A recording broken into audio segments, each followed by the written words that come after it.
It's a very bad experience. Okay. What I've never prepared my enemy to go through in life. Thank you.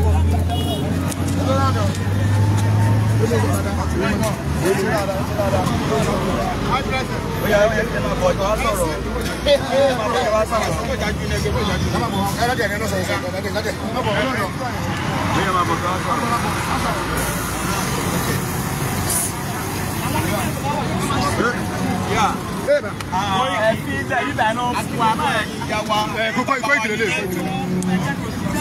Koiki Media bringing the work closer to your doorstep. Ẹ̀yin bàbá wa nílé. A rí mọ̀ wípé gbogbo tí ó ń ṣẹlẹ̀ lọ́wọ́lọ́wọ́ yìí ní ilẹ̀ Káàárọ̀ Oòjíire. Ọmọ Oòduà ni wá. Àbí bẹ́ẹ̀ kọ́? Àní ọmọ Oòduà ni wá. Ọmọ Oòduà tọkàntọkàn ni wá. Ohun tí a dẹ̀ dúró fún òun ni àlàáfíà. A ò jà, a ò sì fa ohunkóhun. Ṣùgbọ́n tí a sọ ni wípé a ò fẹ́ kí àwọn Fúlàní bí wọ́n ṣe pa àwọn ìyá wa, àwọn èèyàn wa, àwọn bàbá wa ní ilẹ̀ wa. A ò fẹ́ di minority ní ilẹ̀ wa. A ò fẹ́ kí àwọn ẹlẹ́sìn àjòjì kó gba ilẹ̀ wa. A ò fẹ́ kí àwọn ìran-kíran, a ò fẹ́ kí wọ́n lé wa kúrò nílẹ̀ wa. A fẹ́ di òmìnira ní ilẹ̀ wa. A fẹ́ kí òmìnira wa wọ́n dúró ṣáṣá. Bẹ́ẹ̀ ni a sì fẹ́ kí ètò ààbò kó wà ní ilẹ̀ wa. Àti ìyá àti bàbá, ẹ̀gbọ́n àti àbúrò wa. A fẹ́ kí olúkúlùkù wa kí a ní ètò ààbò tó dájú. Bẹ́ẹ̀ sì ni a sì fẹ́ kí gbogbo àwọn èèyàn wa nígbà tó bá wọlé sùn wọ́n lè jí ní àròjọ kejì pẹ̀lú àyàfi àlàáfíà. Àbí bẹ́ẹ̀ kọ́? Lẹ́ẹ̀kan sí àtúbẹ̀ ìjọba àpapọ̀. À ń bẹ òun bàbá wa President Ahmed Bola Tinubu láti lè gbé ètò ààbò fún òun ọ̀gá wa, bàbá wa, olórí wa, Sunday Adéyẹmọ Ìgbòho Òòṣà láti lè jẹ́ kí wọ́n ní ìdáàbòbò fún ilẹ̀ Oòduà. Ìfẹ́lódùn. Ìfẹ́lódùn. Àṣeyọrí tiwa. Àṣeyọrí tiwa. Hello. Àṣeyọrí ìfẹ́lódùn. Àṣeyọrí tiwa. Ètò ààbò kó lè wà.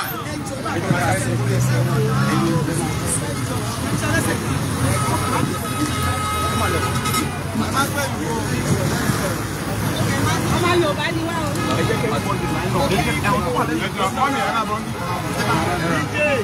Ẹgbẹ́ iná sókè, ẹgbẹ́ sókè, ẹgbẹ́ sókè. Wọ́n ti sọ̀rọ̀ wọn ti sọ̀rọ̀. Ẹ máa pẹ̀lú mí ẹ gbọ́. Lákàtí ẹ gbọ́dọ̀ wà lẹ́yìn káwọn yẹn. Ọlọ́run, ẹ̀yin ló yẹ kí lákàtì yẹn wà. Ẹ̀yin ló yẹ kí lákàtì yẹn wà. Àní sẹ́wọ̀n náà fún mọ́mí, ó jẹ́ kí ẹjọ́ òkú ló máa bí sẹ́mi mọ́ kọ́ńtírì. Sẹ́mi mọ́ kọ́ńtírì ti program. DJ, wọ́n lè máa dárí bí. DJ. Ẹjọ́ Mike sọ̀rọ̀. Ló sọ̀rọ̀. Ó sọ̀rọ̀. Ó sọ̀rọ̀.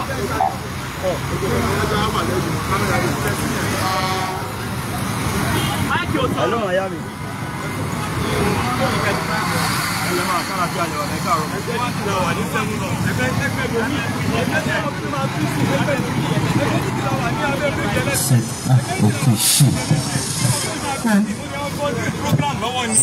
Mo kí gbogbo ọmọ ọkọ Yorùbá pátápátá, gbogbo ọmọ Oòduà, gbogbo àwọn tí a wà ní ìgboro ọrùn.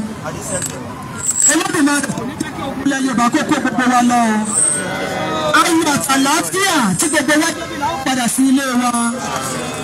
Àkọ́kọ́ mo kí bàbá wa Commissioner of Police, bàbá wa Moshood Ọlọ́ndàrẹ Jimoh àti gbogbo àwọn agbófinró pátápátá tí wọ́n wà ní agbègbè yìí, tí wọ́n wà ní ìlú Lagos State.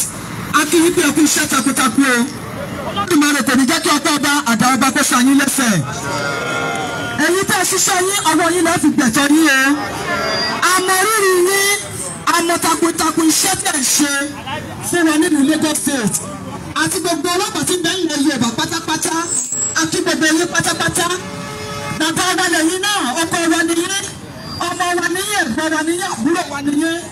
Ikú òjijì kò ní pa gbogbo yín o.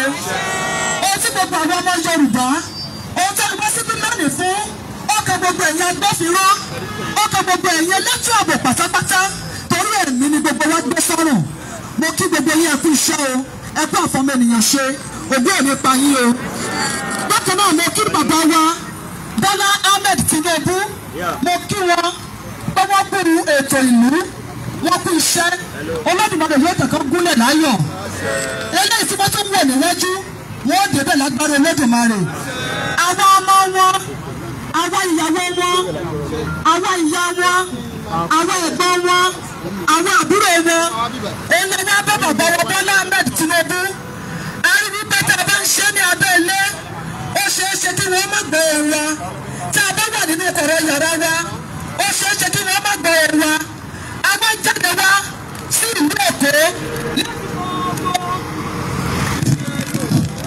láti gbogbo ibi tí ilẹ̀ Yorùbá tó dé dúró pátápátá.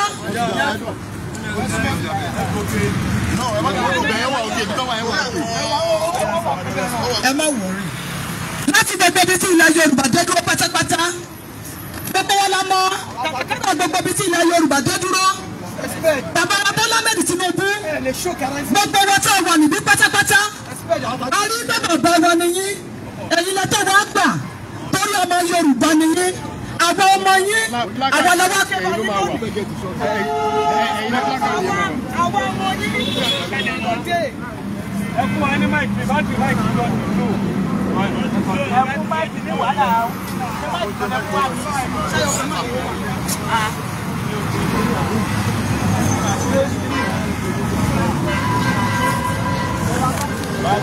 Koiki Media bringing the world closer to your doorstep. Today is 10th of 10th, 2025.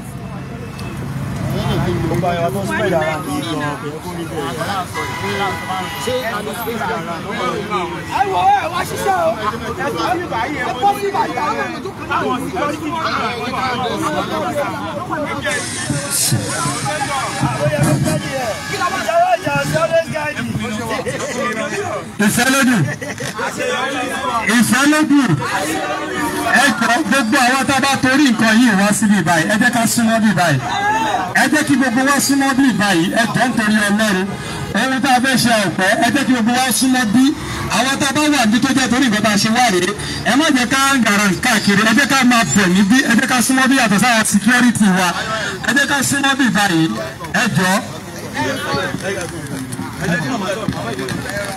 ìfẹ́lódù pípẹ́ ní security nìkan ni kó wà lẹ́yìn gbogbo anybody tó wà lẹ́yìn outside area yẹn gbogbo yẹn máa bọ̀ bíbá wáyé pé torí tí kò tẹ̀ ṣe wá afẹ́ gbogbo yìí fẹ́ máa bọ̀ bíbá ní sísìsìsì gbogbo yìí ẹjọ́ ẹ̀yin ìyàwó ẹ̀yin bàbá wa ẹ̀yin brothers and sisters wa sọ ẹjọ́ ẹ máa bọ̀ bíbá yìí àwọn security nìkan ni kó mú tó wà ní gbogbo ìjọ kó wà lẹ́yìn àwọn tó bá wọṣọ ilé. ẹjọ́ ẹjọ́ gbogbo ẹ máa bọ̀ bíbá yìí and it take much time ẹjọ́. gẹ́gẹ́ bí mo ṣe ń sọ lọ àgbà ọmọ yín lọ́wọ́ bọ̀ yín bàbá wa Bọ́lá Ahmed Tinubu èyí náà fi wípé gbogbo àwọn tá a wà níbí tá a jẹ́ ọmọ ọkọ Yorùbá gbogbo wa la dìbò fún yín kí ẹ fi wọlé a rí pé bàbá wa nìyẹn a rí pé bàbá wa nìyẹn a rí pé ọmọ wa nìyẹn ó ní òwe ọmọ ẹni ò ní ṣèdí bẹ̀bẹ̀rẹ̀ káfílẹ̀ kàfídìí ọmọ ẹni mìíràn bàbá wa ẹ̀yin àgbàlagbà lọ́sọ̀ wípé ikú tó ń pa ojúbẹ ẹni òwe ńlá ló ń pa fúnni. bàbá wa ilẹ̀ Yorùbá ń sunkún fún ẹ̀jẹ̀ ilẹ̀ Yorùbá ń sunkún fún ẹ̀jẹ̀ ẹ̀jẹ̀ ìpànìyàn ti pọ̀ jù àwọn Fúlàní ọ̀jẹ̀ ká sinmi ní ilẹ̀ Yorùbá bí wọ́n ṣe ń pa kúkúrú ni wọ́n ń pa gígùn wọ́n ń pa ọmọdé wọ́n ń pa àgbàlagbà gbogbo ẹni tó bá lọ sóko kò ní ìfọ̀kànbalẹ̀ ṣe ni wọ́n ń pa wọ́n tìrantìran ni gbogbo ẹni bá lọ sódò kò sí ìfọ̀kànbalẹ̀ bàbá wa àwọn aṣọ́gbọ́gba yín ni àwọn abẹ yín ni akẹ́gbẹ̀ yín ni ẹgbẹ́ omi jẹ́ wa àbí ọmọ ni wá èyí la sọ́tọ̀ wá ẹ wá ń gbàwọ̀ sílẹ̀ lọ́wọ́ ìjọba Fúlàní àwọn ọmọ Yorùbá kọ́ ni ìkọ́kọ́ ni wọ́n ń pa o bí wọ́n ṣe ń pa náà ni wọ́n ń pa àwọn ọlọ́pàá wa àwọn ọlọ́pàá náà níyàwó nílé wọ́n dàpọ̀ ní bàbá nílé wọ́n ní ìyá nílé ẹnìkan ló bí wọn ẹnìkan ni ìyàwó wọn ẹnìkan làwọn ọmọ tí wọn náà àwọn aláàbò wa náà wọ Fúlàní ń pa wọn wọn ò mọ ẹlẹ́sìn Kìrìsìtẹ́nì wọn ò mọ ẹlẹ́sìn Mùsùlùmí wọn ò mọ tó ní àbáláyé wọn ń pa wá nílẹ̀ Yorùbá bàbá wa Bọ́lá Ahmed Tinubu àwọn abẹ̀yìn ni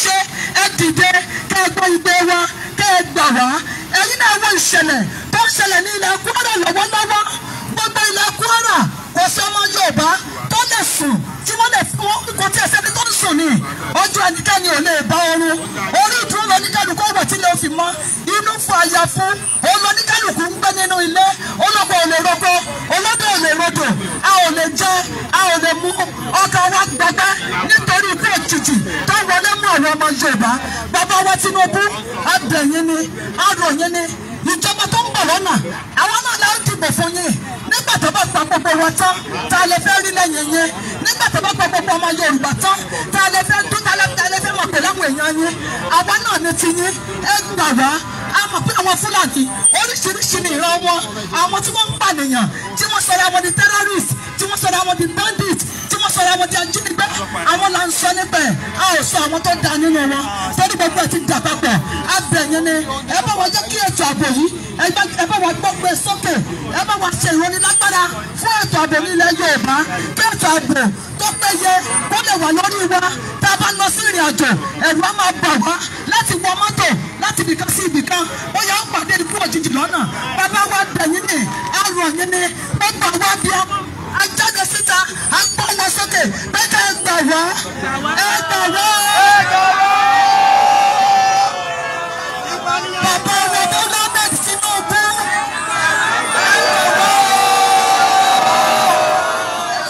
Gbogbo ọmọ Kwara lápapọ̀. Gbogbo Ọ̀ṣun state lápapọ̀ wọ́n pariwo pé. Gbogbo ọmọ Ọ̀yọ́ ní tilé tuntun wọ́n pariwo pé. Gbogbo Èkìtì lápapọ̀ wọ́n pariwo pé bàbá wa Tinubu.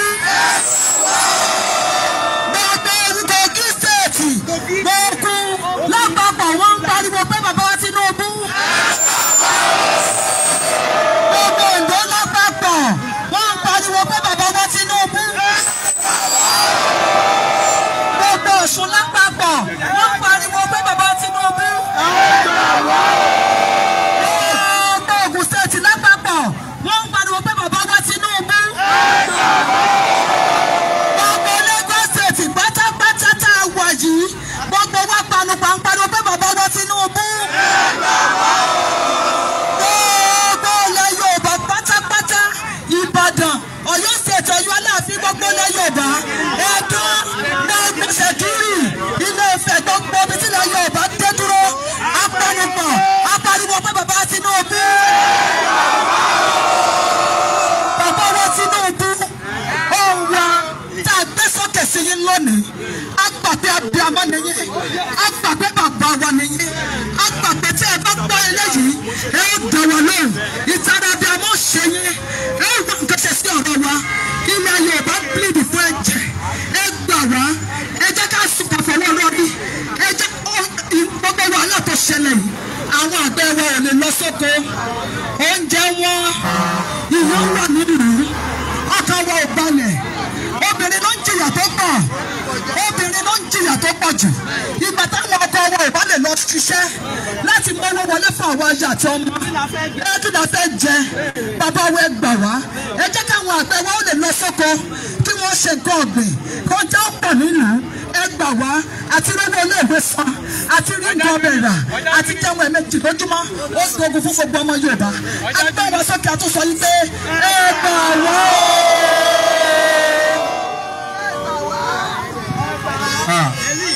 Ìfẹ́ ló dùn. Ìfẹ́ ló dùn. Ẹ wà níbà ẹ wà níbà ẹ ká lè pìtẹ́ ẹ wà ẹ yẹ wà bẹ́ẹ̀. No ẹ ká pìtẹ́ ẹ wà bẹ́ẹ̀ ẹ ká pìtẹ́ báyìí. Bóyá yára. No. Ọ̀dọ̀ wa ló bẹ̀rẹ̀ lé.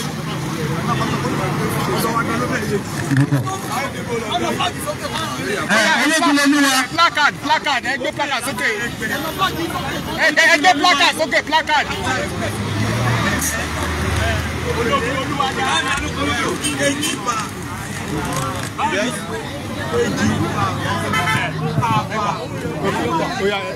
Ẹ súnmọ́ kàpíkì pẹ̀lú wọn.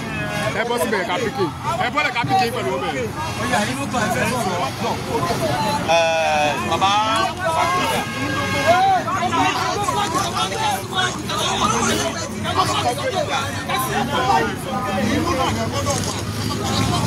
Ẹ̀yọ̀ flag yìí sókè.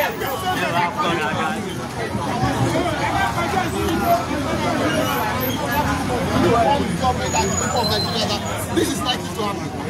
Finally, it happened. There was a massive riot that culminated in 5 years of interregnum for Nigerians. This is the third one now, and I will take you down a minute to say 1963, 1993, 2023, 2025. And we are asking them to stop the Fulani attacks now. Stop the Fulani attacks in Yoruba land now, so it does not become something worse. When the Yoruba start flying and responding, that is just basically what it is. So I think government is not doing enough. If government is doing enough, then it should have been nipped in the bud by now. Government is not doing enough, and we know we are capable of defending our land. We have our own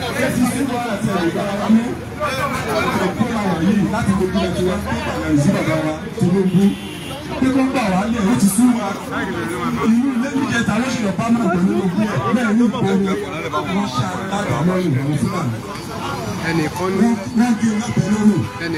fa ẹ̀ live report one report has caused information. sọ́ọ́pà ọlọ́pàá tó ń pa vigilante kí àwọn ará àgbẹ̀ ẹ jọ bàbá wa Tinubu à ń bẹ̀ yín àárọ̀ yẹn wá gbà wá lẹ̀ ní Kogi àti Kwara ó ti sú wa ẹ̀ lè bára wa mú àti gbogbo ilẹ̀ Yorùbá ẹjọ́ à ń kégbè yín ni à ń bẹ̀ yín ni bàbá wa Tinubu ẹjọ́ ẹ gbà wá lẹ̀ àwa ní Kogi à ń kégbè yín pé kẹ́ ẹ gbà wá o.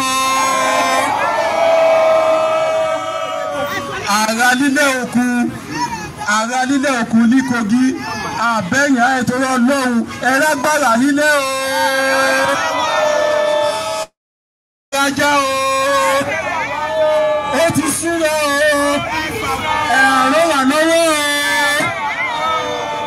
abẹ́yìn gbogbo ẹ̀yin security forces Nigerian Army, Nigerian Air Force, Nigerian Navy, Nigerian Police kò yọ ẹ̀yin náà sílẹ̀ family yín wà ní Kogi ó wà nílẹ̀ oko ó wà ní gbogbo ilẹ̀ Yorùbá o kò yọ anybody sílẹ̀ wá tí gbọ́ngbà tó ń gbé general kan l'Abuja. If a general in Nigerian Army can be kidnapped and be shot at, who are we the bloody civilian? Ẹ jọ̀ọ́ nítorí Ọlọ́run ẹ gbà wálẹ̀ ó ti sú wa ẹ wá gbèjà wa jà o. A tún wá lo àkókò yìí láti wá tọrọ kinní kan lọ́wọ́ gbogbo ìjọba Nàìjíríà. Èmi ní ọjọ́ ìbí bàbá wa Chief Sunday Adéyẹmọ Ìgbòho Òòṣà. A fẹ́ kẹ́ fún wọn ní gift ẹyọ kan. Gift yẹn ni pé báńd tó ń gbé lórí wọn a fẹ́ kẹ́ gbé kúrò ńbẹ̀. Kí bàbá wa lè wọlé kó máa jáde anytime tó bá wù wọ́n sódà wọ́n lè gbèjà wa jà a ní trust nínú wọn pé tó bá ní freedom ìyà tó ń jẹ wá ní Kogi ìyà tó ń jẹ wá kò ní jẹ wá gbé ìyà tó ń jẹ wá nílẹ̀ Yorùbá kò ní jẹ wá gbé. tó ẹ jọ abẹ àwọn èèyàn.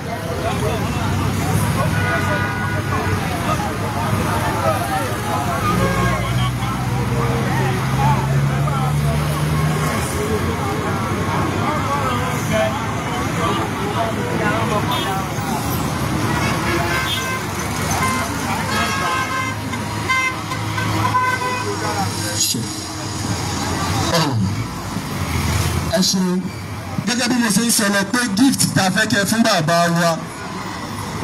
fẹ́ kẹ́ fún bàbá wa Ìgbòho Òòṣà èmi lọ́jọ́ ìbí wọn a fẹ́ kẹ́ bá wa gbé ẹ́ńbágùn yẹn kúrò lórí wọn kọ́ lè wá gbà wá lẹ̀ a ní belief nínú wọn a ní trust nínú wọn pé tí wọ́n bá ní freedom ìyà tó ń jẹ wá káàkiri ilẹ̀ Yorùbá ẹ̀ wọ́n á gbẹ́sẹ̀ lé ìyà tó ń jẹ wá káàkiri tó ń kidnap àwọn èèyàn wa tó ń pa àwọn èèyàn wa yìí á dínkù tó a bẹ ìjọba Nàìjíríà ẹ jọ̀ọ́ ẹ bá wa lift ẹ́ńbágùn yẹn àdúrà la fi ń ràn yín lọ́wọ́ lágbára náà ẹ̀ ní ṣíṣe kò dẹ̀ ní bu yín lọ́wọ́ àwa kí gbogbo àwa ta jáde lónìí pé bá a ṣe débí láyàtà láfíà à á padà sílé wa láyàtà láfíà ilẹ̀ ìlérí tàdé ń lọ náà à á débẹ̀ láyàtà láfíà àwa àtàwọn ọmọ wa àrọ́mọdọ́mọ wa à á jèrè struggle tá a wà yìí lórí ẹ̀jú wa ṣe ẹ ṣé o ìfẹ́ lódì ọmọ Yorùbá ayọ̀rí ti wa ẹ ṣé o ìfẹ́ lódì ọmọ Yorùbá ìfẹ́ lódì ọmọ Yorùbá. ìfẹ́ ló dùn ọmọ Yorùbá. Ìfẹ́ ló dùn ọmọ Yorùbá.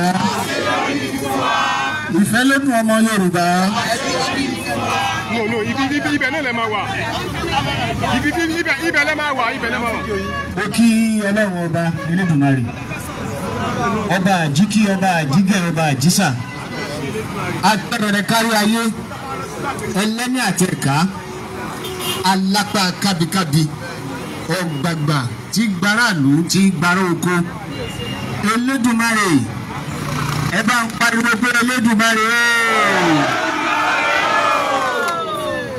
Ẹ tún wí bẹ́ẹ̀ lẹ́ẹ̀kan sí i. Ẹ tún wí bẹ́ẹ̀ lẹ́ẹ̀kan sí gbogbo wa. A pe Ọlọ́run ọba ẹlẹ́rọ ọ̀tẹ̀.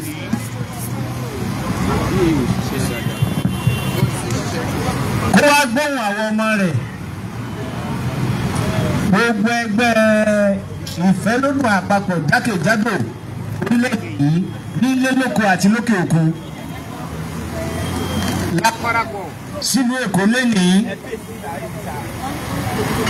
láti wá pe Ọlọ́run ọba láti gẹ̀ ẹ́ ní tí ó sì dá wa lójú pé Ọlọ́run Elédùmarè ti gbọ́ ohùn wa.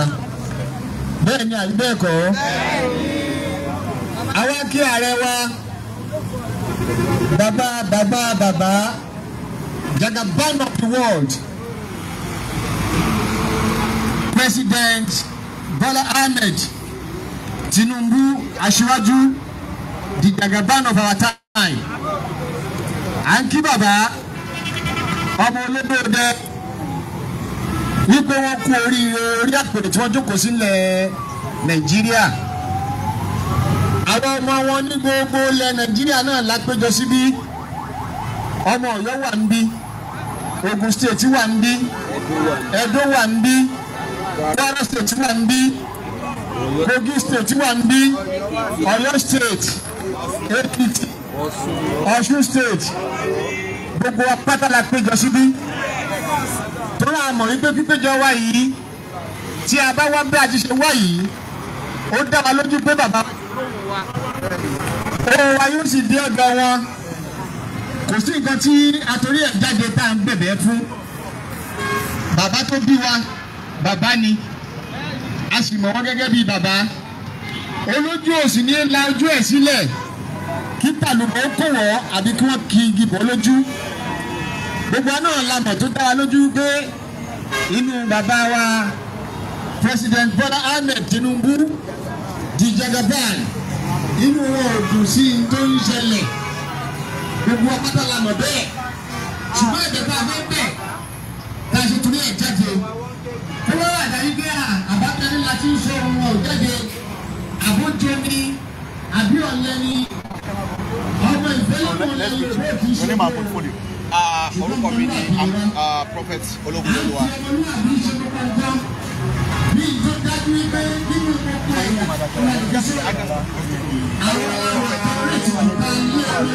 So why are you here today?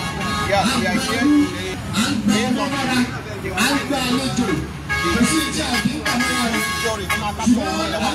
that's going on right now. So we want the end of all the insecurities on our lands to be end right now. And most of the things that is now don't want to happen again. We want the government, and we talk about our security. We want them to hand over to one of our leaders, local securities. That is in terms of to secure our land. Because right now we can all know, we can all see what is going on in our land. We don't want to become minority on our land anymore. And by saying that we don't want to have our land again, it means that we don't want them anymore.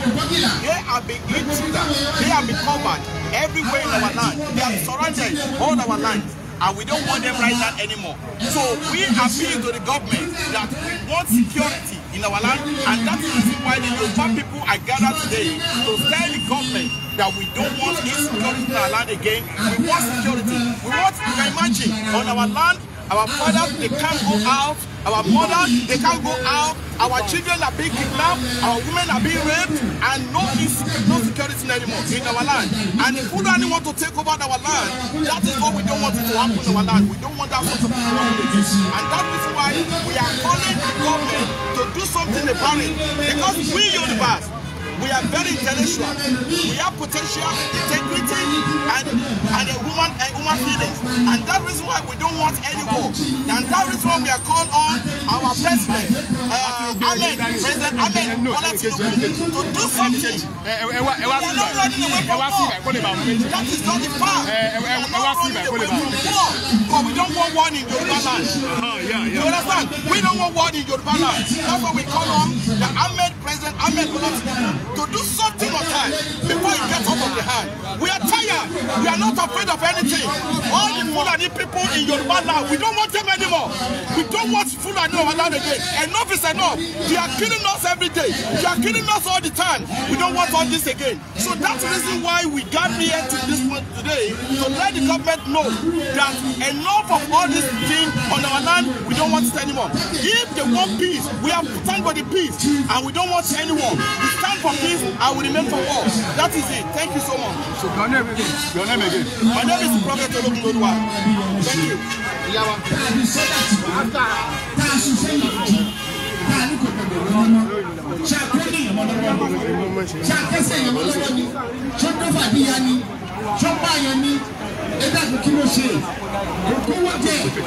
Thank you.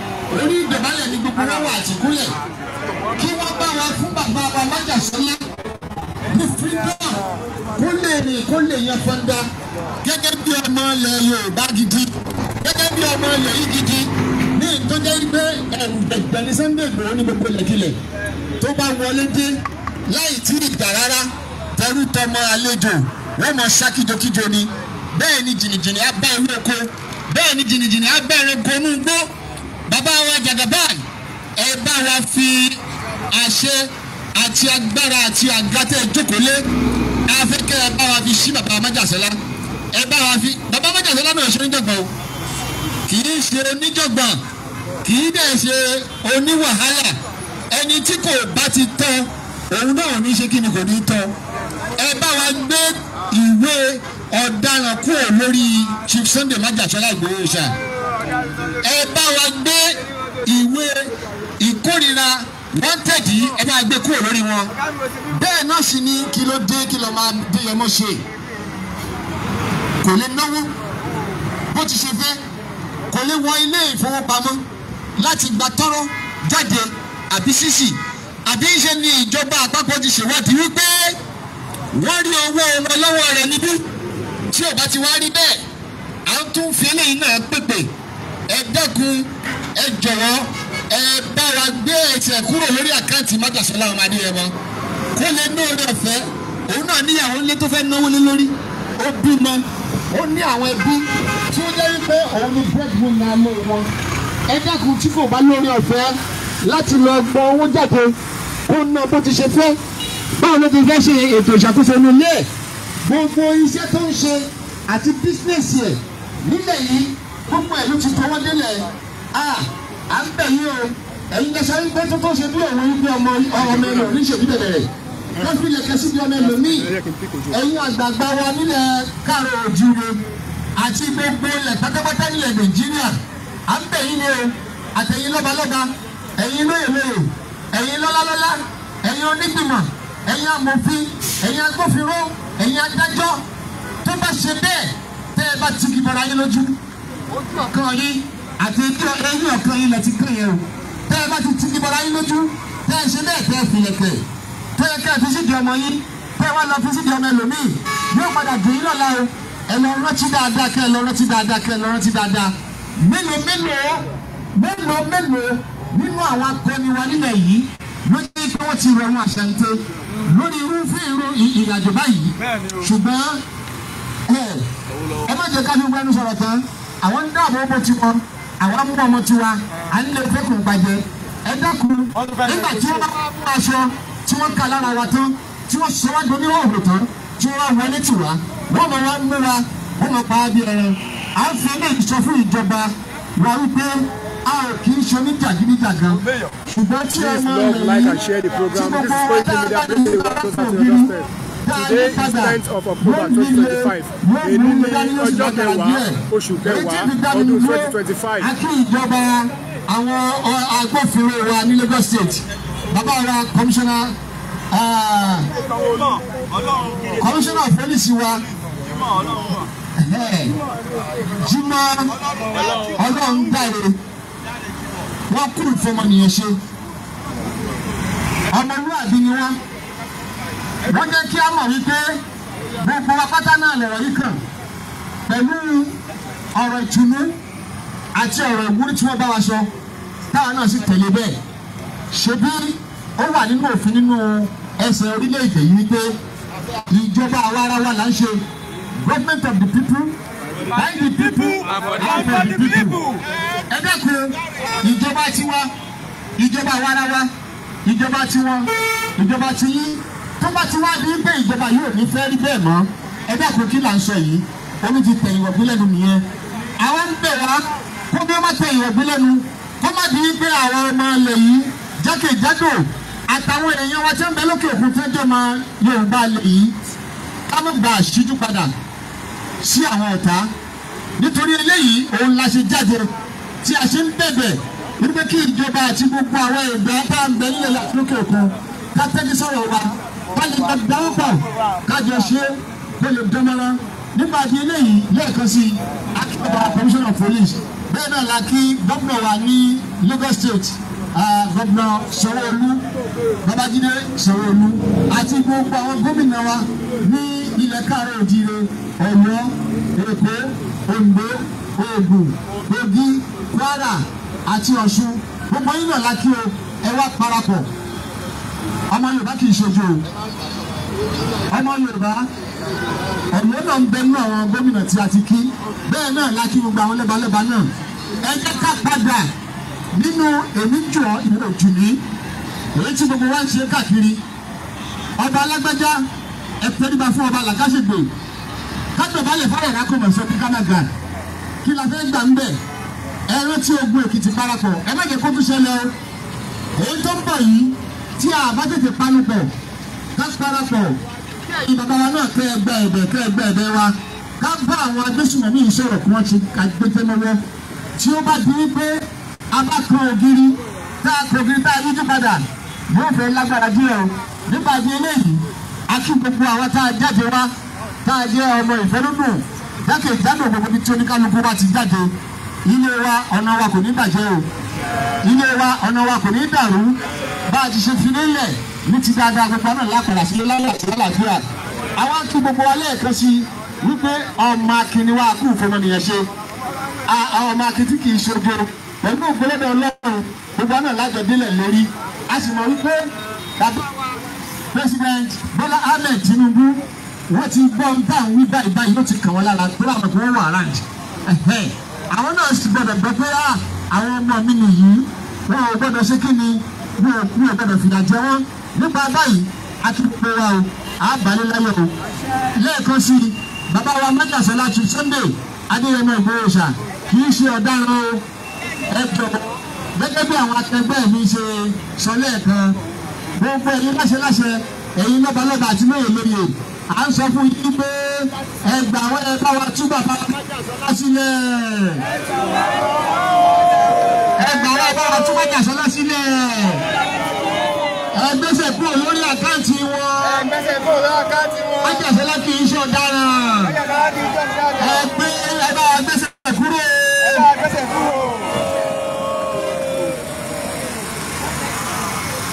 Koiki Media bringing the world closer to your doorstep. Today is 10th of October 2025. Èní ni ọjọ́ kẹwàá oṣù kẹwàá ọdún 2025. Live from Koiki Media bringing the world closer to your doorstep.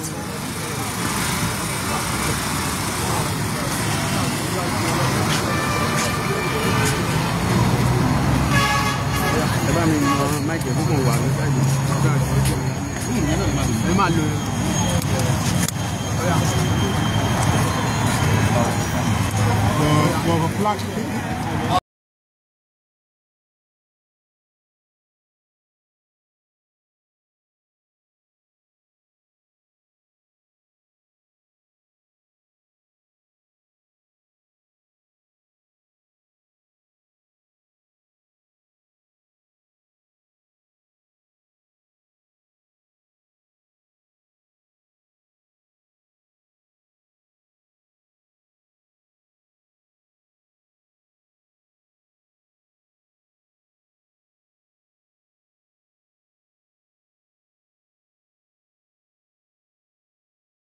We are the man of peace, integrity, honor, and potential. And we defend our name until we achieve all our goals. We thank you all. God bless you all. And we thank you as much as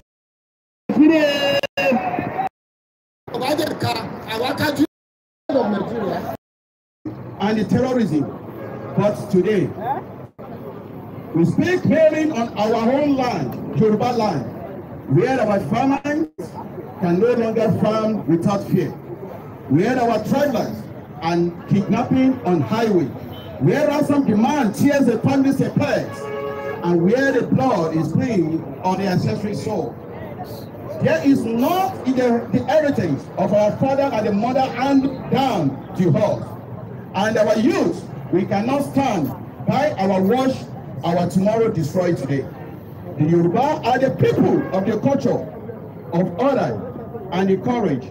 We are known for hospitality, but we are now cowards. We are known for the patient, but we are not blind. We are known for respect, but we are not weak. How can we, the youth, sleep when our village are attacked? How can we dance when our mothers fear going to the market? When our fathers fear tillings of the land? When our brothers and our sisters fear traveling to school? Insecurity has become the thieves of our kings, the destroyers of our progress, the robbers of our future.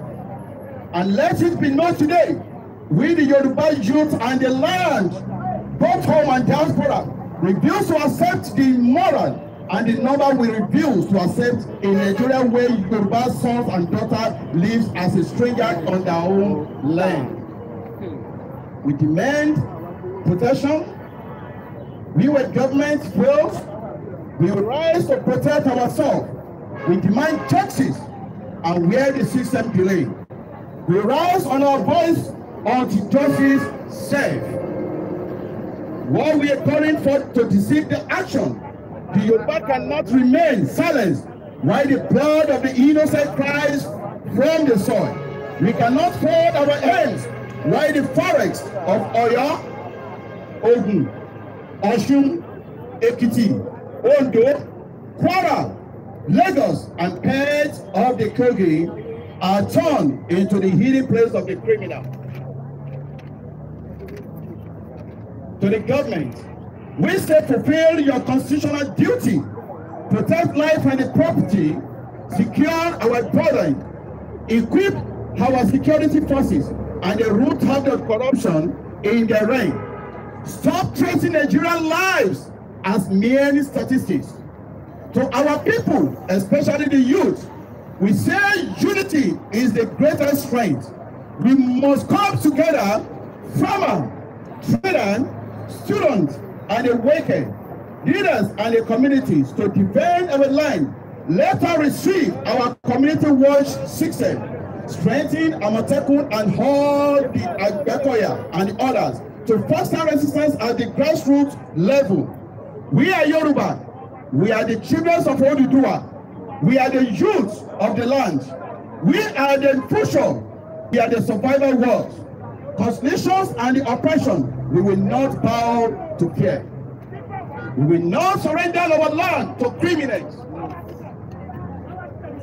We are the Yoruba. We are the children of Oduduwa. We are the youth of this land. And we are the future. We are survival world. Colonization and oppression will not bow to fear. And we will not be surrendered to our criminals. Today we march. Tomorrow we continue to speak. And until the security is no more, we will not rest. Peace is not a privilege, it is our right. And until Yoruba land is safe again, we the Yoruba people will not silence.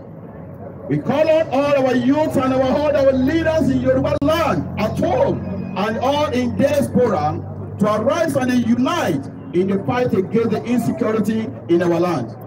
If we do not act now, prosperity will judge us harshly in the failing of the stand up and defend our inheritance. We actually call all our brothers and our sisters in security forced to render that as a privilege, enjoying today, we end all the points and retire. And what land, nation will be waiting for? And then at the point, will it be the land that has been overrun by the Fulani terrorism? Or will it be the prosperous nation that stands tall at the pride of the African race? To our politicians, leaders, the laundry will end soon. And what you are cowardly and wickedly tolerated, you and your generation will also reap. The time to act now, together we rise, together we defend, and together we win. Thank you, everybody. And we also use this opportunity to appeal to the government, because we know that the President Ahmed Bola Tinubu is in charge of everything in this country. We appeal to him to release the band of account of the Chief Sunday Adeyemo Igboho, and also to lift the wanted on his name. We know he can do it. He's our father. He can do it. And we also use this privilege to thank the Commissioner of Police being addressed us today, and the way all the forces people attend to us. We proud of them. We say big thanks to the Commissioner of Police. And also, we let all the nations realize that we are not fighting anybody. We stand here for the peace, and we clamor our voice to the Nigerian and all the Nigerians, both home and diaspora, to know that we are the man of peace, integrity, honor, and potential. And we defend our name until we achieve all our goals. We thank you all. God bless you all. And we thank you as much as possible that Nigerian and all the Yorubas, we remain one forever. And we call on all our leaders in Yoruba land to make sure that our land is safe. And we are not going to surrender our land to become minority on our land. Thank you, everybody, and God bless you all.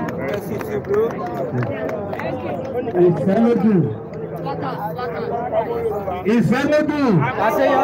Àṣeyọrí ọmọ Yorùbá. Ìfẹ́ ló dùn.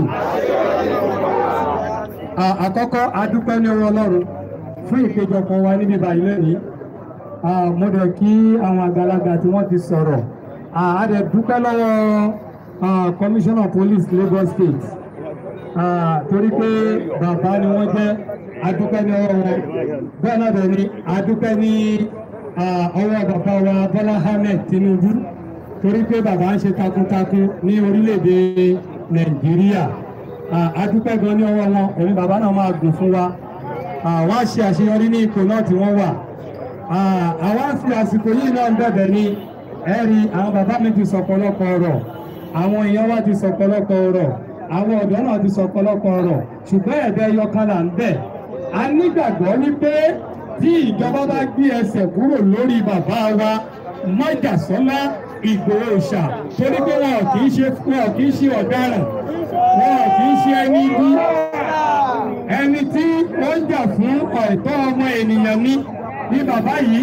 Tí ìjọba bá lè bá wa gbé ẹsẹ̀ kúrò lórí àkáǹtì wọn, tí wọ́n lè gbé ẹsẹ̀ kúrò lórí wípé kí wọ́n má lè wọ ìlú bàbá wọn mọ́, tí wọ́n bá fìrì wọn, ẹ rí i pé àwọn ajínigbé, àwọn alọ́nilọ́wọ́gbà, àwọn apanilẹ́kúnjayé, ẹ rí i pé tó bá gbèrò wọn tó wà nílé, wọ́n máa sá lọ pátápátá.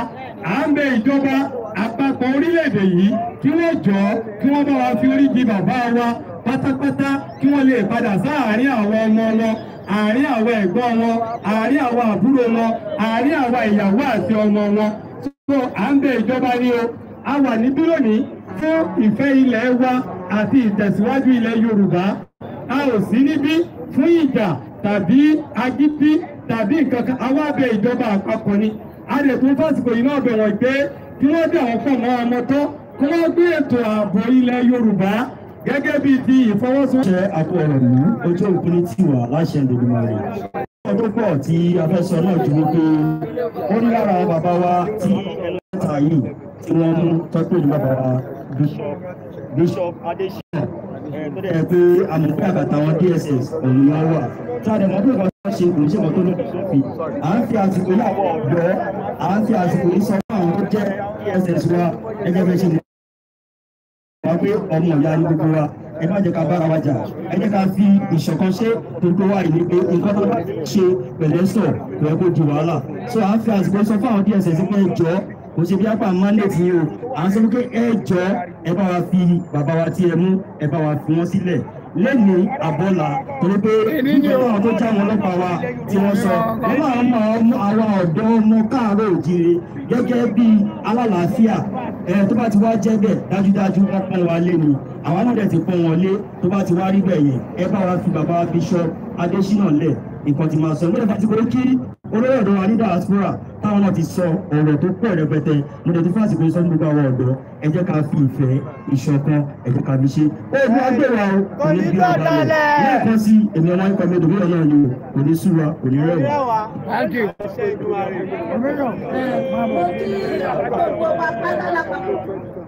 mo kí gbogbo ilé pátá lápapọ̀ mo kí gbogbo àwọn ẹ̀tọ́ àwọn Ògùn àwọn Ọ̀ṣun àwọn Kogi àwọn Kwara àwọn Ọ̀yọ́ state tí wọ́n wà níbí báyìí àti tí wọ́n wà ládùúgbò tí wọ́n ń gbọ́ wa mo kí yín o ẹ máa kú rọ́jú o ẹ kú rọ́jú ẹ kú ọ̀rọ̀ èèyàn ẹ kú àmúmọ́ra ọmọ òdó wa bí o òdó state náà mo kí gbogbo pátápátá lápapọ̀ ẹ kú rọ́jú ẹ kú ìfọmọ èèyàn ṣe ẹ kú pípa tí wọ́n pa àwọn èèyàn wa tí èèyàn bá ń wo àwọn kìnnì lórí social media wàláì tónítọ̀ ń bá dorí àwọn yóò sunkún ṣé obìnrin tó ń pariwo pé wọ́n ti pọkọ mi o wọ́n ti pọkọ mi o àbí ọmọ tó ń sunkún tó ní wọ́n pa bàbá òun o bàbá òun lọ ra nǹkan ni o ó pa àwọn tí wọ́n pa yìí ọkọ èèyàn kan ni wọ́n o bàbá èèyàn kan ni wọ́n àwọn obìnrin náà tí wọ́n pa ní gbogbo ìyá èèyàn kan ni wọ́n ọmọ èèyàn kan ni wọ́n torí ẹ̀ á bẹ gbogbo ẹ̀yin olóṣèlú wa gbogbo ẹ̀yin gómìnà wa ó tún fi àsìkò ibẹ̀ bàbá wa Tinubu Jagaban ọmọ olódò jẹ bàbá obìnrin ẹ dákun ààbò ìlú ilẹ̀ Yorùbá ó mà dọ́wọ́ ni o gbogbo ẹ̀yin governors tẹ́ ẹ̀ ń gbẹ gbogbo ẹ̀yin ẹ̀yọ́mọ gbogbo ẹ̀yin tẹ́ wà ní governor ẹ̀dàkọ̀jọ́ tẹ́ ń gbowó owó àwọn ìránṣẹ́ pé ẹ̀dàkọ̀jọ́ ń bọ̀ náà ẹ̀ lo owó yìí bó ṣe yẹ kẹ́ ẹ̀ lò àgbẹ̀yìn ni ẹ̀ lo owó yìí bó ṣe yẹ kẹ́ ẹ̀ lò ẹ̀ lo fún ètò ààbò ilẹ̀ Yorùbá àwọn ìránṣẹ́ àwọn olùsọ̀rọ̀ mọ́ ẹ̀dàgbọ̀ ìjánu wa torí tọ́lọ́ ẹ̀dàgbọ̀ ọmọ ilẹ̀ Yorùbá ẹ̀dàgbọ̀ ọmọ Yorùbá ti pa ọmọ Yorùbá tán bàbá wa àti wọ́n máa ń pa ọmọ Yorùbá báyìí àwọn ọlọ́wà ní 2027 àti wọ́n pa gbogbo àwọn ọlọ́wà dìbò fún 2027 ìgbà tí wọ́n pa àwọn Ọ̀yọ́ state àwọn ọlọ́wà dìbò fún 2027 gbogbo àwọn ìgbèkùn gbogbo wọn kéjà lọ àwọn ọmọ tó ní kéjà lọ àwọn ọmọ Kwara wọn kéjà lọ bàbá wọn jẹ ń pawọ́ lójú yín wọn ń pawọ́ lójú yín wọn ti fẹ́ pawọ́ tó nígbà tẹ̀sẹ̀ wá kó sójà lọ síbẹ̀ bàbá abẹ̀yìn ni bàbá abẹ̀yìn ẹ̀dàgbọ́ torí tọ́lọ́ọ̀ abọ́lẹ̀ Yorùbá wà lọ́wọ́ yín o abọ́lẹ̀ Yorùbá wà lọ́wọ́ yín o bàbá wa ní bí ìgbà tí wọ́n ń sọ wọ́n ní kọ́ má dìbò ẹlẹ́gbẹ́ kìíní wà àwa ló kàn that means ọmọ Yorùbá ló kàn bàbá nígbà tí a wá débẹ̀ báyìí ẹ dákun ó yẹ kẹ́ ẹ gbà wá sílẹ̀ lọ́wọ́ àwọn ìkókò ajẹrọjẹ gúrú àwa bẹ̀yìn ni gbogbo àwọn tí wọ́n ti palẹ̀ yẹn ǹjẹ́ lè tẹ́kì àwọn ọmọ wọn lè tẹ́kì àwọn ọmọ wọn lè tẹ́kì àwọn ọmọ wọn abẹ́ lè tẹ́kì àwọn ọmọ wọn ni bàbá kò pọ́sibù bàbá bẹ̀yìn ni o ọmọlọ́dọ̀ dẹ ẹ̀sùnra gidi ẹ pé gbogbo àwọn ẹlẹ́gbẹ́ àbò ẹ bẹ̀ wọ́n ẹ̀yìn kí wọ́n wọ́n tọ́jú àwọn Yorùbá kí wọ́n dáàbò bo àwọn Yorùbá kí wọ́n dákun kí wọ́n torí Ọlọ́run. Asọ́lá sọ́bọ̀ ọmọ yín. Koiki Media bring the work closer to your doorstep. Ó yẹ ká mọ ẹni tó jẹ́ ẹ dákun. Within August 10, 2025, the day Lagos State right now. Oh yes!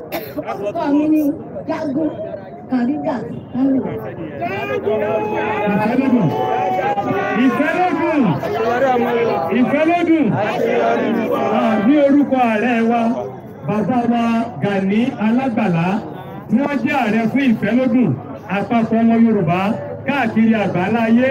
Wọ́n ní kí n dúpẹ́ lọ́wọ́ yín fún ìjáde fún ìfọmọ ènìyàn ṣe fún akínṣe wípé kí n dúpẹ́ ní ọwọ́ yín pé ẹ kú ìfọmọ ènìyàn ṣe o. Ìpadà sílé wa kò ní mú ẹkún lọ́wọ́ o. Àdélébáre o, àrìnàkórè o, àpòyà ibi o. Lọ́wọ́ ní ìsọgbọ́n pé tá a bá ti ń lọ ilé wa padà, ẹ jẹ́ á máa lọ wọ́ọ́rọ́wọ́ ni o. Ẹ má jẹ́ àjà lójú ọ̀nà, ẹ má jẹ́ àṣà eré àṣáájú ní agbára Elédùmarè oníkálukú padà sílẹ̀ ní ayọ̀ àti àlàáfíà. Àwọn bá gbé ìkíní bọ́ọ̀lù ọ̀pọ̀ pápá yẹn dání. Ẹ bá wa sọ ní ìfẹ́ sílẹ̀ yẹn. A ti ṣetán nìyẹn oníkálukú bá wá lọ yẹ ní ayọ̀ àti àlàáfíà.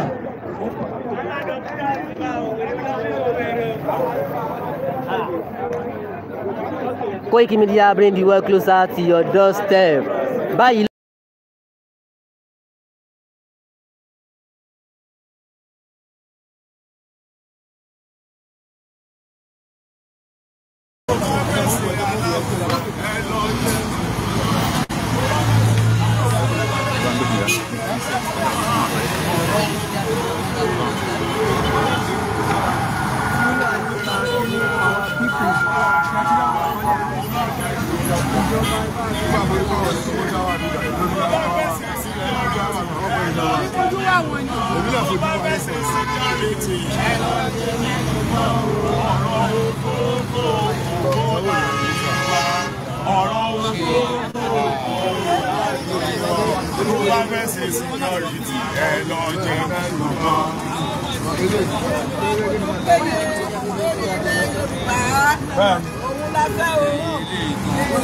Ẹ jẹ́ káwọn ìjọba wọ́n ti pé wọ́n ràn wá lọ́wọ́ kí ìmọ̀ wọ́n ṣọ̀kan ẹ̀yin ọmọ Yorùbá ẹ̀yin bàbá wa ẹ̀yin ọba ẹ̀yin baálẹ̀ ẹ jọ̀ọ́ ẹ jẹ́ kí ìmọ̀ wọ́n ṣọ̀kan ẹ dìde láti ràn wá lọ́wọ́ lórí ààbò ilẹ̀ Yorùbá ẹ jẹ́ kí ẹ̀mí àwọn ènìyàn lè balẹ̀.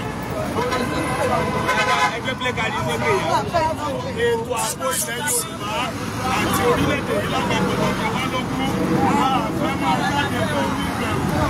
Àfẹ́ máa já àwọn èèyàn wa gbé kí wọ́n máa gba owó lórí wọn. So nítorí ìdí èyí la fi jáde wá.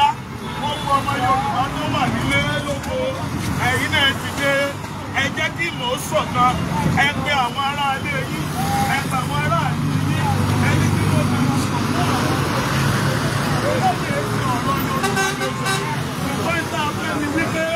ilẹ̀ wọn olójú ní ààbò wà lórí ilẹ̀ wa nígbà tí àwọn náà lọ sọ wa yóò lè gẹ́gẹ́ bí orílẹ̀-èdè ní ti lókoto à ń pè gbogbo ènìyàn pátá ẹgbẹ́ àpò mọ́ wa láti ṣàkóso ìwòsàn ẹni bí wọ́n ṣe pa àwọn èèyàn wa ní ilẹ̀ gómìnà ní Kwara State ẹni bí wọ́n ṣe pa àwọn èèyàn wa ní Òkun ní Yàgbẹ́ local government ẹ̀rọ àwọn èèyàn wa ní Kogi báyìí ẹni bí wọ́n ṣe ń terrorize wọn mi ò lè wá kú ò lè joyè lé bàbá ẹ̀ gbìyànjú káde síbẹ̀ oníwọ̀n òfin dáadáa ìtọ́ bá bá náà ni wàá bá iná ló máa kẹ́ ẹ̀yin náà jáde wá gbogbo ẹ̀yà ará àdúgbò gbogbo yín la pè a ò dá sí àjọ wà nínú ìlú ni so ìrọ̀rùn bí òun ni ìrọ̀rùn ẹ̀jẹ̀ sọ kí gbogbo wọn lè gbé ìgbé ayé àlàáfíà ẹ jẹ́ ká dìde a mọ̀ wípé bàbá wa ni pírẹsidẹ̀ntì tó wà ń bẹ̀ lọ́wọ́lọ́wọ́ ṣùgbọ́n bí ìyá bá ń jẹ ọmọ tí bàbá ò bá gbà á ó yẹ kó mo lè ké bá bàbá ìgbé bàbá níbi tá a bá dé yìí ìyá yìí ti pọ̀ jù ẹ jọ torí Ọlọ́run á fẹ́ gbogbo ìlú láti fẹ́ kí ààbò wà nínú ilẹ̀ wa a ò fẹ́ kọ́ máa pa àwọn èèyàn lókè a ò fẹ́ kọ́ máa tí àwọn èèyàn wọn lọ́la ẹ̀ṣọ́ ẹ̀yà ará èkó ẹ̀ka pọ̀ nínú omi tó lọ́wọ́ bí bàbá wa àbáṣe pẹ́sidẹ̀ntì rẹ̀ ṣùgbọ́n kí pẹ́sidẹ̀ntì náà lè fi àlàáfíà ṣe ìjọba ó lè lu àkókò ìpẹ̀lú ìgbà nítorí ẹ̀yìn àwọn ti dá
àti ọmọdé àti àgbàlagbà ẹ dákun ọbẹ̀ wà bí wọ́n ṣe pa wá yóò yẹ wá gbogbo àwọn bàbá wa lóko wọn ò lè roko mọ́ gbogbo àwọn ìyá wa ní odò wọn ò lè rodò mọ́ gbogbo ẹ̀yin bàbá wa kí lè ń wò ìyà yìí ti pọ̀ jù orílẹ̀-èdè Nàìjíríà yìí ẹ jẹ́ ká fọwọ́sowọ́pọ̀ ẹ̀yin ìjọba wa ẹ dákun abẹ̀ yìí ẹ má yí wọn pa wá tán a ò rí ọgbọ́n kan dá a ò ní òfin kan a ní agbára kan a ní ìkọ̀kọ̀ tá a lè ṣe àfi ẹ̀yin náà la máa lò ẹ̀yin náà lè máa bá wa ṣiṣẹ́ yìí abẹ̀ yìí ẹ̀yin bàbá wa yìí ẹ dákun abẹ̀ yìí ọlọ́pàá ni yín ni ẹ dákun abẹ̀ yìí gbogbo ni yín ni ẹ dákun abẹ̀ yìí ẹ̀yin ìjọba wa ẹ dákun ẹ jẹ́ àfọwọ́sowọ́pọ̀ lórí ọ̀rọ̀ ìlú wa yìí bí wọ́n ṣe pa àwọn ọ̀ràn wa yóò tẹ́ wa lọ́rùn. pa kúkúrú pa gúgù. bí wọ́n ṣe pa àwọn ọ̀ràn wa yóò tẹ́ wa lọ́rùn.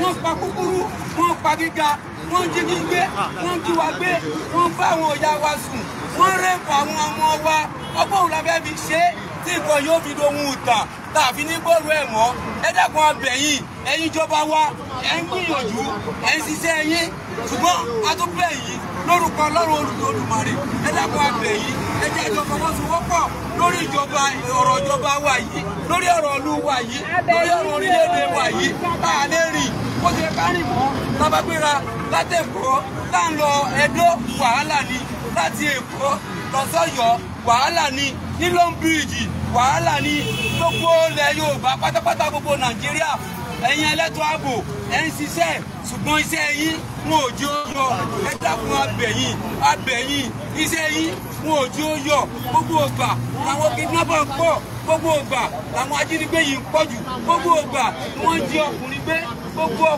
ìgbà ni wọ́n ń jí obìnrin gbé gbogbo ìgbà ni wọ́n ń jí ọmọdé gbé gbogbo ìgbà ni wọ́n ń jí àgbàlagbà gbé ẹ dákun abẹ̀yìn àwọn àgbẹ̀ wa wọn ò roko lọ àwọn àgbẹ̀ wa wọn ò rí odò lọ ẹ dákun abẹ̀yìn orí ọ̀rọ̀ lórí ètò ààbò làwọn fún báwo la ṣe fi ọwọ́ sowọ́pọ̀ báwo la ṣe fọwọ́ sowọ́pọ̀ sí ilẹ̀ Yorùbá wa yìí Ọlọ́run ò ní bí àjẹ́ wa bẹ́ẹ̀ pàápàá jùlọ ní gbogbo Nàìjíríà ẹ dákun abẹ̀yìn Ọlọ́run ò ní jó bàjẹ́ o Ọlọ́run ò ní jó bàjẹ́ o Ọlọ́run ò ní jó bàjẹ́ o. Madame, we are very listening. Oh, we madame, I'm free. À ń bẹ̀ gbogbo ìjọba Nàìjíríà à ń bẹ̀ wọ́n kí wọ́n jọ kí wọ́n fi yèyénú kí wọ́n gbà wá lọ́wọ́ ikú tó pa wọ́n. Ẹ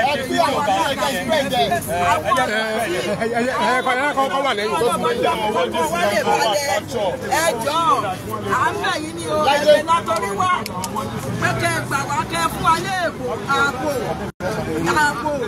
ètò ààbò tó péye gidi lójú òpópónà wa nínú igbó wa ní gbogbo ìgbèríko àti nínú ìlú wa àwọn àgbẹ̀ orí bí lóko mọ̀ ebi wa bẹ̀rẹ̀ sí ní pa gbogbo àwọn ará. expect the saying that fún àtàmà àmà lè capture kìíní.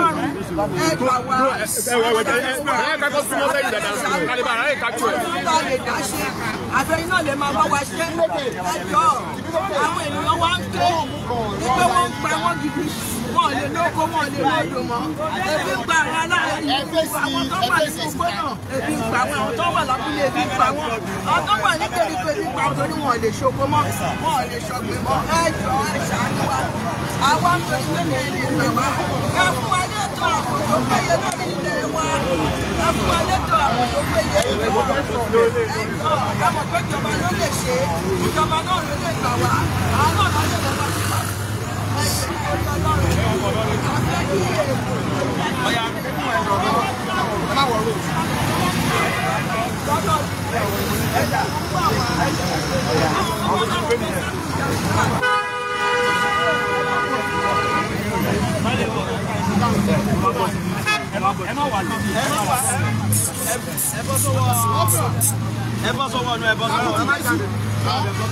Chief mo bá tẹ̀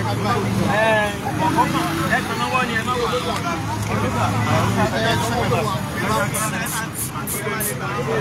Eégún Mọ́gájí. Ẹ jẹ́ kí wọ́n ẹ̀ sọ. Eégún Mọ́gájí.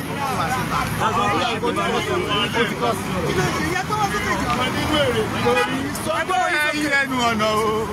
Adóbi àtòkò yìí láti fẹnu mọ́. Kí Fúlàní kan máa jáwé èèyàn wa gbé. A fẹ́ kí òfin ó dé bá Fúlàní attack. A fẹ́ kí òfin ó dé bá láti òní lọ. Ìròyìn wípé Fúlàní ń gbé wọn níwá ń gbé wọn láwo. A fẹ́ kó stọ́ọ̀pù látòní lọ.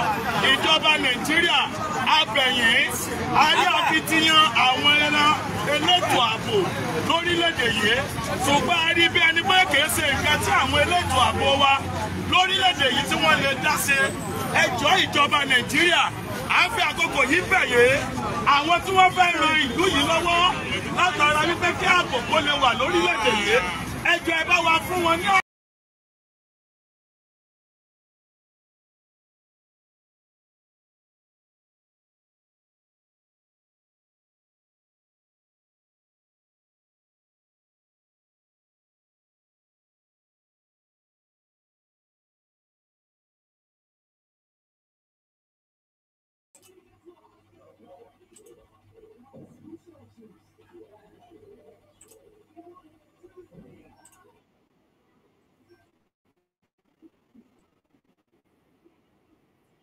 àwọn ẹran elétò ààbò lórílẹ̀‐èdè yìí ṣùgbọ́n a rí bí ẹni pé kìí ṣe nǹkan tí àwọn elétò ààbò wa lórílẹ̀‐èdè yìí tí wọ́n lè dá ṣe ẹjọ́ ìjọba Nàìjíríà à ń fi àkókò yìí bẹ̀yẹ àwọn tí wọ́n fẹ́ ran ìlú yìí lọ́wọ́ látara wípé kí ààbò kó lè wà lórílẹ̀‐èdè yìí ẹjọ́ ẹ bá wa fún wọn ní àtìlẹ́yìn ẹ bá wa fààyè gba bàbá wa Jíìfù Olóyè Sunday Ìgbòho Májàsọ́lá ẹ jẹ́ kó ní òmìnira tó péye ẹ jẹ́ kó ní àkáǹtì rẹ̀ ẹ fún ní òmìnira kí bàbá wa kí wọ́n lè ṣáájú lórí ìfọwọ́sowọ́pọ̀ pẹ̀lú àwọn agbófinró orílẹ̀-èdè yìí láti jẹ́ kí òpin kó dé bá ipa àwọn Fúlàní tó ń jí wa gbé lójoojúmọ́ mo gbàdúrà yìí pé a ò ní bá ewu àkókò yìí lọ.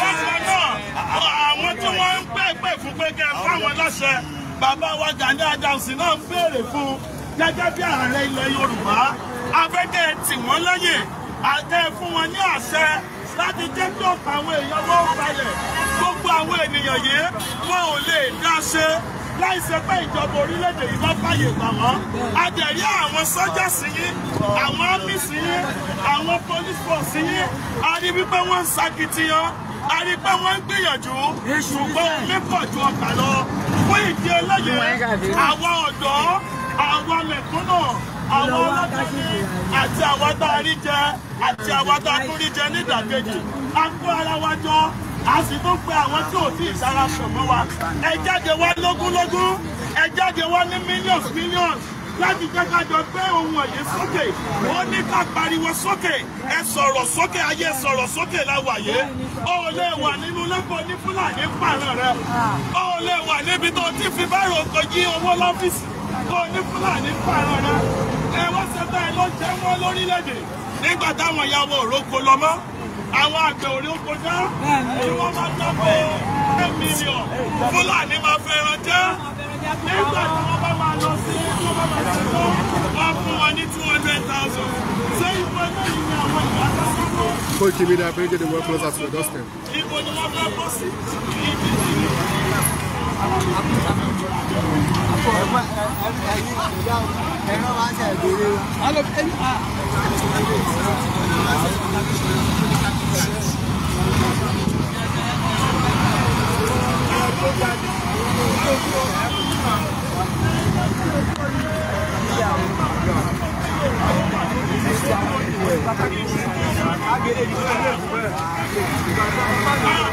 Ṣùgbọ́n kí ṣe wọ́n má bàa bàjẹ́ òun ní àwọn náà ṣe wà nínú lónìí nítorí kí iṣẹ́ àwọn pírẹ́sẹ̀tì wọ́n má bàa bàjẹ́ òun náà àwọn náà fi kóra wájọ ẹni tí ò tí fi sọ ọmọ stéètì yìí bẹ́ẹ̀ àwọn tó ti tẹ àti ìlú gójìnà débí wọ́n wú àbíbí lónìí nítorí wípé ilẹ̀ bàbá wọn jẹ wọ́n lógún ẹ̀yin ènìyàn wa lọ́kùnrin lóbìnrin ẹ̀túyàyà ẹ̀jọ̀ gbogbo ibi tó bá ti ń pè láti sọ́kù àwọn Fúlàní ajínigbé àti ètò ààbò tó mẹ́ẹ̀ ẹ má jẹ́ ká pa sẹ́yìn o ẹ má jẹ́ ká sáwọn ẹ má jẹ́ ká dáadáa gbogbo ìgbà tó fẹ́ sọ́kù nìkan ni kò máa ṣe sọ́kù nìkan ò lè dá sí o.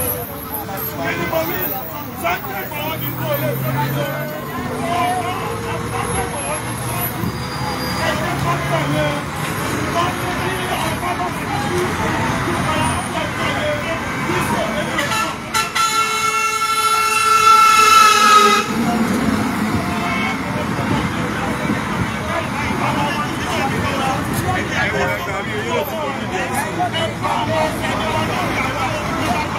Àwọn akọniwa lómìnira ẹni wọ́n káàkiri stéètì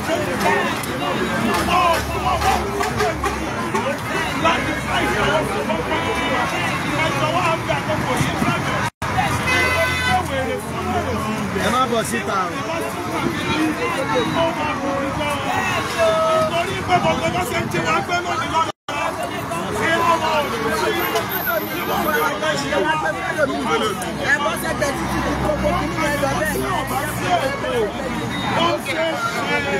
wọ́n padà di nǹkan tí àwọn ọ̀dọ́ máa máa bínú sí. Àwọn ọ̀dọ́ gbé violence nínú onílé ní violence nílẹ̀ wa. Ohun tá a fẹ́ ni peaceful and then a fẹ́ freedom. Ẹjọ́ ẹ̀yin ènìyàn wa, ẹja fọwọ́ sowọ́pọ̀. Ẹ má jà ríra wa bí ọ̀tá. Ẹ má jà ríra, ẹ má jà sonú ni bí ni. Ìwọ ọmọ Kwara, má bínú ọmọ Oǹdó. Ìwọ ọmọ Kwara, má bínú ọmọ Lagos. Ìwọ ọmọ Ògùn state, má bínú ọmọ Ọ̀ṣun state. Ọ̀kan ní gbogbo wa o. Ọ̀kan ní gbogbo wa o. Ẹ̀yin àwọn ọmọ Benin, ẹ má bínú ọmọ Yorùbá. Ẹ̀yin Yorùbá náà, ẹ má bínú Benin. Àwọn ìkálẹ̀, ẹ jẹ́ kí gbogbo wa, ẹ jẹ́ ká pe àjọ tó nírònú. Ẹ̀yin gbá ẹ̀yin ṣẹ̀kírì. Ẹ̀yin ìlàjẹ́ pẹ̀lú kò tó dára fún yín. Ẹ ń pè ẹ̀yin ìlàjẹ́, ẹ̀yin tẹ́ láṣẹ lórí omi. Ẹ̀yin tẹ́ bàbá ṣe rán omi ní sá. Jáde yóò ti túbọ̀ pa mi sí. Ẹ jáde ẹ tì wá lẹ́yìn. Ẹ̀yin tẹ́ bàbá ṣe rán iná ní sá. Ẹ̀yin tẹ́ bàbá ṣe rán afẹ́fẹ́ ní sá. Àṣìkò fi tó báyìí. Ẹ̀yin tẹ́ bàbá ṣe pe ilẹ̀ láti fi sẹ́ràn ilẹ̀. Ẹ ti jẹ́ fún wa báyìí. Má lọ kí orí kí omi òjò tó bá di ẹ. Ẹ jẹ́ ká ṣe stọ́ọ̀tù Fúlàní àgbà lórí ilẹ̀ wa. Yóò dára fún wa o. Àníjagun gbogbo lọ. Àníjájà ìwọlé. Àwọn àlọ́rí á máa bọ̀ lé. Eré lọ ní káwá sí. Eré lọ ní kárí ìsìn náà. Àbí lọ kí orí kí omi à. Omi á dé. Gbogbo ẹ̀yìn ẹ̀fọ́ wa ló wọ́n ẹ̀yìn àbí. Gbogbo ẹ̀yìn àti lọ́wọ́ pátápátá gbogbo ìlú àgbẹ̀. Bàbá wa ti gbogbo pírẹ́sìdẹ̀ntì tó ń sọ̀rọ̀ ní àti àfihàn kò iṣẹ́ pàtàkì àbílẹ̀ ṣe lórí ọ̀rọ̀ ìlú wa. Kò ní bàjẹ́ wọlé lórí o. Àkókò yóò ní bàjẹ́. Ẹ̀mí yóò kú bàbá wa ti ní ikú. Ẹ ṣe dínà. Ọkàn yóò balẹ̀. Ẹ dákun apè yìí lórí ọ̀rọ̀ àwọn ìjọba wa, ẹ̀yin ìjọba wa yìí. ẹ dákun ẹ bá wa ṣe ẹ dákun ẹ má jẹ́ ó bàjẹ́ ẹ má jẹ́ lòó túkà ẹ má jẹ́ Ọlọ́run ní jẹ́ ká ṣìṣe nípa ọ̀rọ̀ Olúwa yìí wàhálà yìí ti pọ̀ jù nípa bó ṣe ń jí ni gbé bó ṣe ń jí ni pa bó ṣe ń jí àwọn ọmọbìnrin wa bó ṣe ń bá wọn sùn lákọ oríṣiríṣi wàhálà yìí pọ̀ lórílẹ̀‐èdè wa yìí pàápàá jùlọ nílẹ̀ Nàìjíríà bàbá wa Tinubu tó jẹ́ pírẹ́sidẹ́ǹtì tòní ẹ dákun apèyìn abẹ̀yìn ẹ dákun ẹjí bìrì sórí ọ̀rọ̀ ìlú wa ẹ dákun abẹ̀yìn gbogbo àwọn tó jẹ́ àwọn ọlọ́pàá gbogbo àwọn agbófinró pátápátá gbogbo yín ni abẹ̀ ẹ dákun ẹjí ẹ má jẹ́ kó bàjẹ́ ẹ jẹ́ ká fọwọ́sowọ́pọ̀ lórí ọ̀rọ̀ ìlú wa bó ṣe ń jí àwọn èèyàn gbé bó ṣe ń kidnap àwọn èèyàn bó ṣe ń pa àwọn ènìyàn àwọn bàbá wa ò rí oko lọ mọ́ àwọn ìyá wa ò rí odò lọ mọ́ àwọn ọmọ wa ò rí ìgbésí ayé tó ní kókó ṣe mọ́ níṣẹ́ ni wọ́n ń rèpù àwọn ọmọ wa báwo la ṣe fẹ́ ṣe ọ̀rọ̀ yìí dọwọ́ ẹ̀yin ìjọba wa ó dọwọ́ àwọn ọmọ ọdún náà nígbà pé jẹ́ kájọ ṣe kó má bàa bàjẹ́ ẹ Ọlọ́run ní jẹ́ kẹ́ ẹ ṣiṣẹ́ bàbá wa Tinubu apèyí ẹ dákun apèyí ẹ bá wọn fọwọ́sowọ́pọ̀ pẹ̀lú àwọn ìjọba wa ẹ bá wọn fọwọ́sowọ́pọ̀ pẹ̀lú àwọn agbófinró wa ẹ bá wọn fọwọ́sowọ́pọ̀ pẹ̀lú àwọn ará ìlú wa Ọlọ́run ní jẹ́ kó dà wá kí inú bàbá wa apèyí Ààrẹ Ọ̀nà Kakanfò lóòótọ́ kẹ́ni ọlọ́ọ̀gùn wọ́n ṣe jíyàn pé yìí kò tẹ́ wa lọ́rùn bó ṣe ń pa ènìyàn kò tẹ́ wa lọ́rùn bó ṣe ń rẹ́pù àwọn ọmọ wa kò tẹ́ wa lọ́rùn bàbá wa ẹ dákun ẹ ò ṣe dákẹ́ lórí ọ̀rọ̀ ìlú wa ẹ dákun ẹ má dákẹ́ ní Kwara a ò lè gbé Kwara báyìí Èkó a lè gbé kó gbogbo ilẹ̀ Yorùbá pátápátá kò sí ìfọ̀kànbalẹ̀ bó ṣe jíyàn gbé bẹ́ẹ̀ náà jíyàn pa bẹ́ẹ̀ náà ń dókun sílùú bẹ́ẹ̀ wọ́n yìnbọn pa àwọn ènìyàn ẹ dákun bàbá wa Ààrẹ Ọ̀nà Kakanfò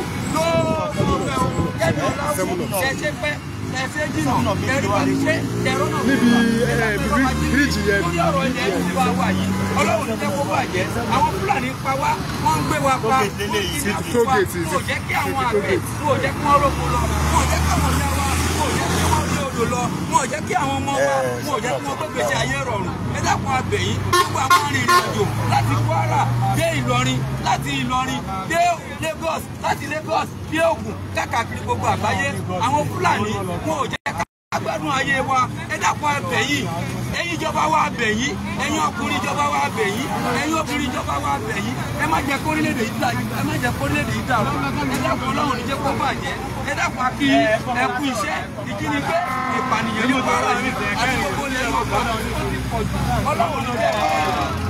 Ọlọ́run ní jẹ́ kẹ́ ṣòfò ọmọ Ọlọ́run ní jẹ́ ká ṣòfò aya Ọlọ́run ní jẹ́ ká ṣòfò ara wa Ọlọ́run ní jẹ́ ká ṣòfò ìyàwó wa ẹ dákun Ọlọ́run ní jẹ́ ká ṣòfò àwọn bàbá wa Ọlọ́run ní jẹ́ ká ṣòfò àwọn bàbá ìyàwó ìyá wa náà ẹ dákun abẹ̀ wá ẹ jẹ́ ajíbìrì lórí ọ̀rọ̀ ilẹ̀ Yorùbá lórí ọ̀rọ̀ Nàìjíríà lápapọ̀ ẹ má jòkó ọdẹ abẹ̀ yìí Ọlọ́run Olódùmarè yóò bá wa tó.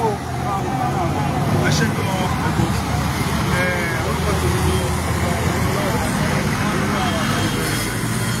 ní gbẹdání tí o bá ẹsẹ má bínú ẹ jọ̀ọ́ má bínú ẹ jẹ́ ìgbà bò mí.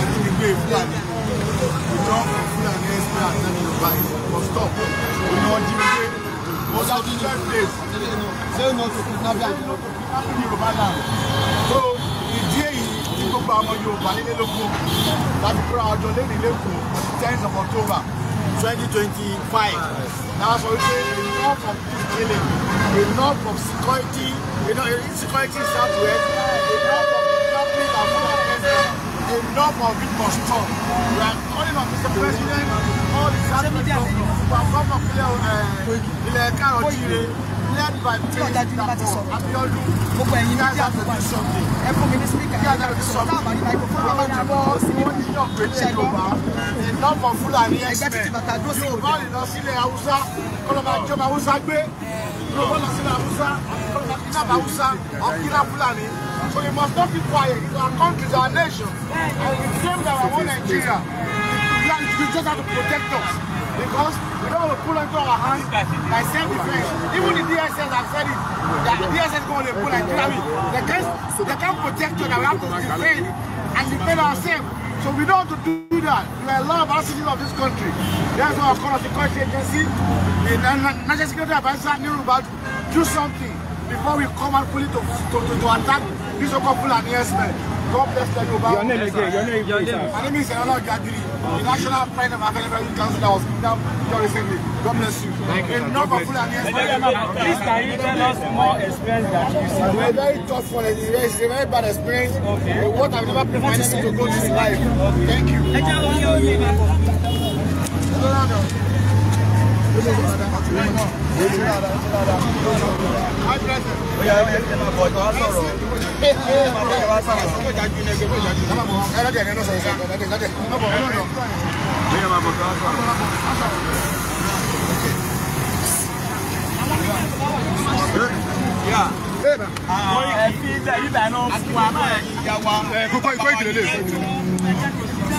Koiki Media bringing the work closer to your doorstep. Ẹ̀yin bàbá wa nílé a rí mọ̀ wípé gbogbo tí ó ń ṣẹlẹ̀ lọ́wọ́lọ́wọ́ yìí ní ilẹ̀ káàró òjíire ọmọ Oòduà ni wá àbí bẹ́ẹ̀ kọ́ àní ọmọ Oòduà ni wá ọmọ Oòduà tọkọtọkọ ni wá ohun tí a dẹ̀ dúró fún òun ni àlàáfíà a ò jà a ò sì fa ohunkóhun ṣùgbọ́n tí a sọ ni wípé a ò fẹ́ kí àwọn Fúlàní bí wọ́n ṣe pa àwọn ìyá wa àwọn èèyàn wa àwọn bàbá wa ní ilẹ̀ wa a ò fẹ́ di minority ní ilẹ̀ wa a ò fẹ́ kí àwọn ẹlẹ́sìn àjòjì kó gba ilẹ̀ wa a ò fẹ́ kí àwọn ìrankíran a ò fẹ́ kí wọ́n lé wa kúrò nílẹ̀ wa a fẹ́ di òmìnira ní ilẹ̀ wa a fẹ́ kí òmìnira wa kó dúró ṣáṣá bẹ́ẹ̀ la sì fẹ́ kí ètò ààbò kó wà ní ilẹ̀ wa àti ìyá àti bàbá ẹ̀gbọ́n àti àbúrò wa a fẹ́ kí olúkúlùkù wa kí a ní ètò ààbò tó dájú bẹ́ẹ̀ sì ni a sì fẹ́ kí gbogbo àwọn èèyàn wa nígbà tó bá wọlé sùn wọ́n lè jí ní àlọ́jọ́ kejì pẹ̀lú àyàfi àlàáfíà àbí bẹ́ẹ̀ kọ́ lẹ́ẹ̀kan sí àtúbẹ̀ ìjọba àpapọ̀ à ń bẹ òun bàbá wa President Ahmed Bola Tinubu láti lè gbé ètò ààbò fún òun ọ̀gá wa bàbá wa olórí wa Chief Sunday Adéyẹmọ Ìgbòho Òòṣà láti lè jẹ́ kí wọ́n ní èdè ààbòbò fún ilẹ̀ Oòduà. Ìfẹ́lódùn. Ìfẹ́lódùn. Àṣeyọrí tiwa. Àṣeyọrí tiwa. Hello. Àṣeyọrí ìfẹ́lódùn. Àṣeyọrí tiwa. Ètò ààbò kó lè wà.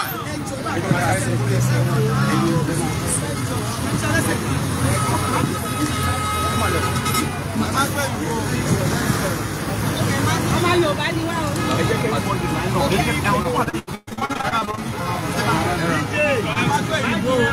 Ẹgbẹ́ iná sókè ẹgbẹ́ sókè ẹgbẹ́ sókè. Wọ́n ti sọ̀rọ̀ wọ́n ti sọ̀rọ̀. Ẹ máa pẹ̀lú mi ẹ̀ gbọ́dọ̀. Lákàtí yẹn gbọ́dọ̀ wà lẹ́yìn káwọn yẹn. Ọlọ́run ẹ̀yin ló yẹ kí lákàtì yẹn wà. Ẹ̀yin ló yẹ kí lákàtì yẹn wà. Àní sẹ́wọ̀n lọ fún mọ́mí, ó jẹ́ kí ẹjọ́ òkú ló máa bí sẹ́mi mọ́ kọ́ńtírì, sẹ́mi mọ́ kọ́ńtírì program. DJ, wọ́n lè máa dárí bí. DJ, ló ṣàrọ̀. Ó sọ̀rọ̀.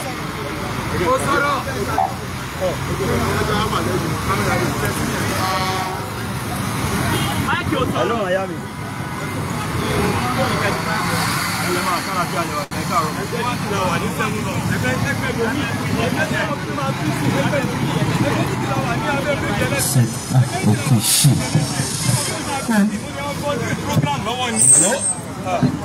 Mo kí gbogbo ọmọ ọkọ Yorùbá pátápátá gbogbo ọmọ Oòduà gbogbo àwọn tí a wà ní ìgboro ọrùn Olódùmarè ilẹ̀ Yorùbá kó kó gbogbo wa lọ o ayọ̀ àtàlàáfíà tí gbogbo wa padà sí ilé wa. Àkọ́kọ́ mo kí bàbá wa Commissioner of Police bàbá wa Moshood Ọlọ́ndàrẹ Jimoh àti gbogbo àwọn agbófinró pátápátá tí wọ́n wà ní agbègbè yìí tí wọ́n wà ní ìlú Lagos State akínyìnbí ẹkú iṣẹ́ takuntakun o Olódùmarè kò ní jẹ́ kí ọkọ̀ ọba àdá ọba kó ṣàyín lẹ́sẹ̀ èyí tẹ́ ẹ ṣiṣẹ́ yín ọwọ́ yín lọ́ọ́ fi gbẹ̀tọ́ yín o àmọ́ rírì yín àmọ́ takuntakun iṣẹ́ tẹ̀ ń ṣe fún wọn nínú Lagos State àti gbogbo ọlọ́pàá tí bẹ́ẹ̀ ń lọ Yorùbá pátápátá àti gbogbo ilé pátápátá bàbá wa lẹ́yìn náà ọkọ̀ wa nìyẹn. wa nìyẹn ẹ̀gbọ́n wa nìyẹn àbúrò wa nìyẹn ikú òjijì kò ní pa gbogbo yín o. ohun tí gbogbo àwọn ọmọ Yorùbá ohun tí a gbọ́ síbí lónìí fún ọkàn gbogbo ẹ̀yin agbófinró ọkàn gbogbo ẹ̀yin elétò ààbò pátápátá torí ẹ̀mí ni gbogbo wa gbé sọ́rùn. mo kí gbogbo yín ẹ kú iṣẹ́ o ẹ kú àfọmọ ènìyàn ṣe ògbó ò ní pa yín o. bákan náà mo kí bàbá wa Bọ́lá Ahmed Tinubu mo kí wọn pé wọ́n kú ètò ìlú wọ́n kú iṣẹ́ Olódùmarè yóò tẹ̀kọ́ gúnlẹ̀ láyọ̀ eléyìí tí wọ́n tún wọ̀ níwájú wọ́n débẹ̀ lágbára Olódùmarè. àwa ọmọ wọn àwa ìyàwó wọn àwa ìyá wọn àwa ẹ̀gbọ́n wọn àwọn àbúrò wọn ẹlẹ́ni abẹ́ bàbá wa Bọ́lá Ahmed Tinubu ẹni ní bẹ́tẹ̀ abẹ́ ń ṣe ní abẹ́ ilé ó ṣeé ṣe kí wọ́n má gbọ́ ohùn wa tí a bá wà nínú kọ̀rọ̀ yàrá wa ó ṣeé ṣe kí wọ́n má gbọ́ ohùn wa a máa ń jáde wá sí ìlú Èkó láti gbogbo ibi tí ilẹ̀ Yorùbá tó dé dúró pátápátá.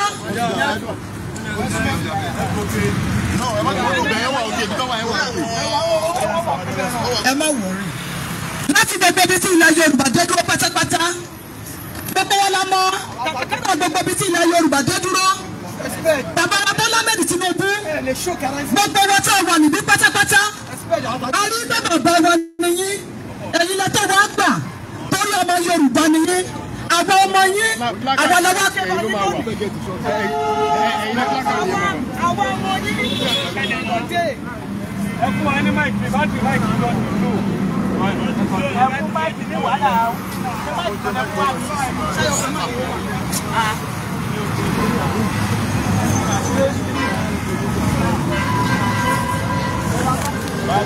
Koiki Media bringing the world closer to your doorstep. Today is 10th of 10th, 2025.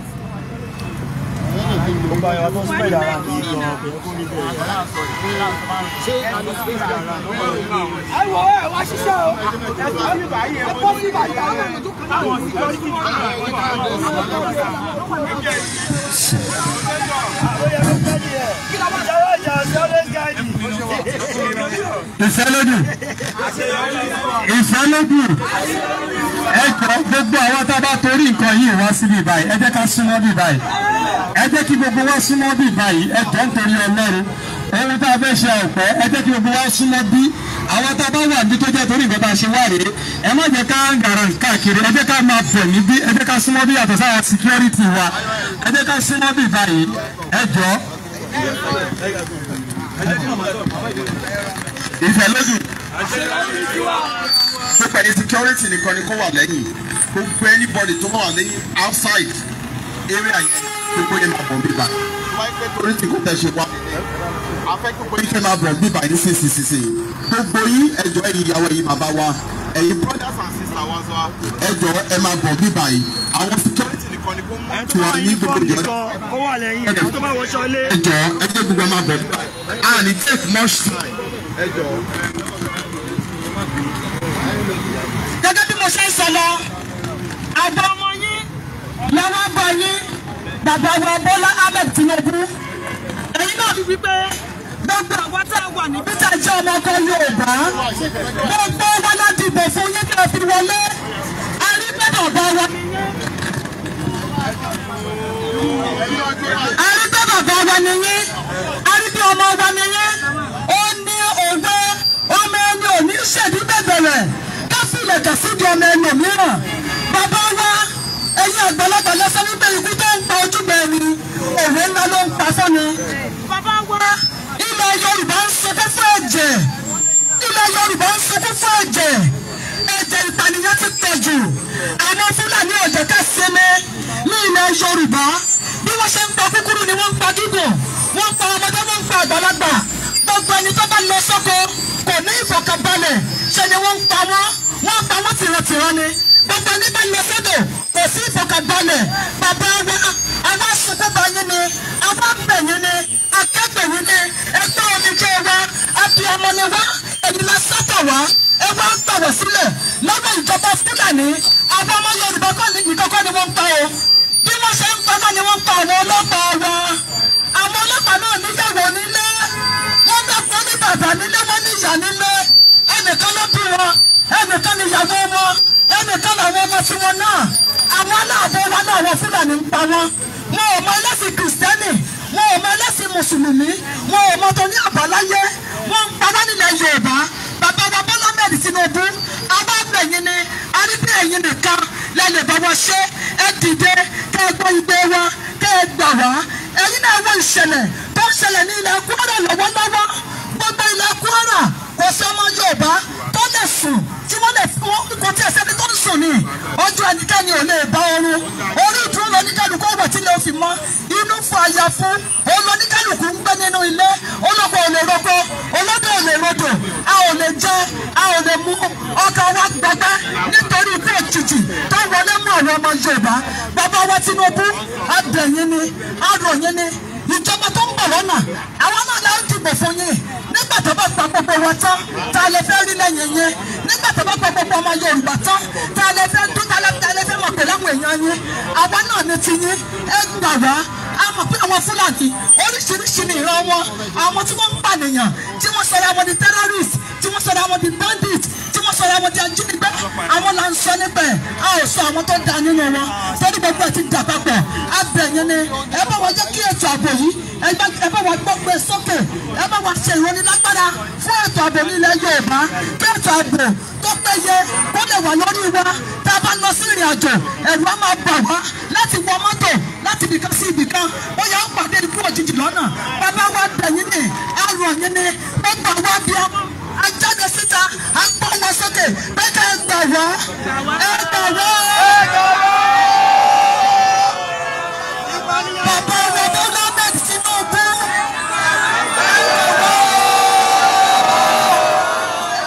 Gbogbo ọmọ Kwara lápapọ̀. Gbogbo Ọ̀ṣun state lápapọ̀ wọ́n pariwo pé. Gbogbo ọmọ Ọ̀yọ́ ní tilé tọkọ wọ́n pariwo pé. Gbogbo Èkìtì lápapọ̀ wọ́n pariwo pé bàbá wa Tinubu.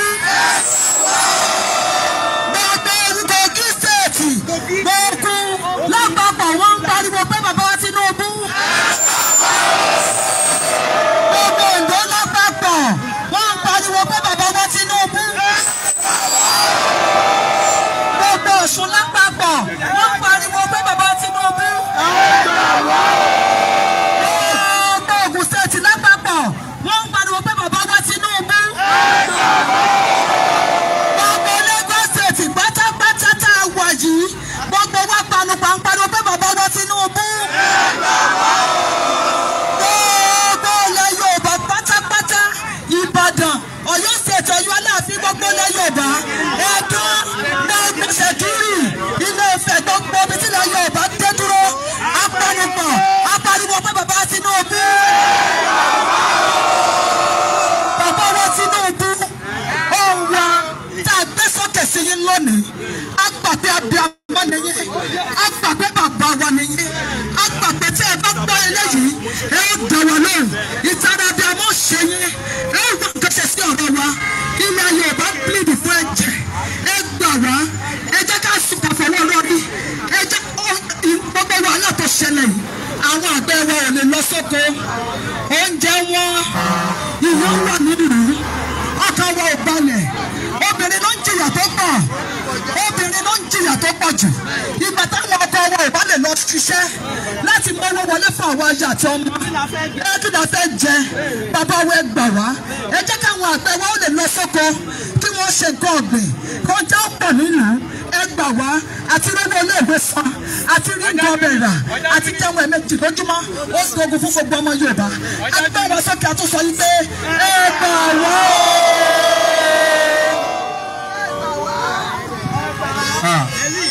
Ìfẹ́ lódùn. Ìfẹ́ lódùn. Ẹ wà níbà ká lè píkẹ̀ ẹ wà ẹ yẹ wà bẹ́ẹ̀. No ẹ ká píkẹ̀ ẹ wà bẹ́ẹ̀ ẹ ká píkẹ̀ báyẹn. Ó yá. No. Ọ̀dọ̀ wa ló bẹ́ẹ̀ ni.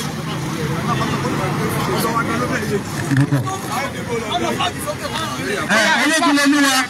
Placard ẹ gbé placard sókè. Ẹ gbé placard sókè placard.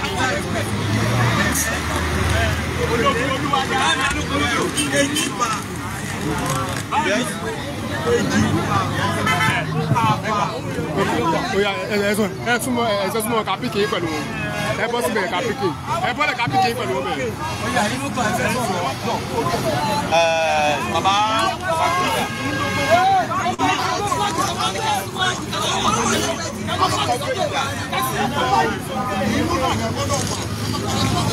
ẹnu fúláàgì yìí sókè.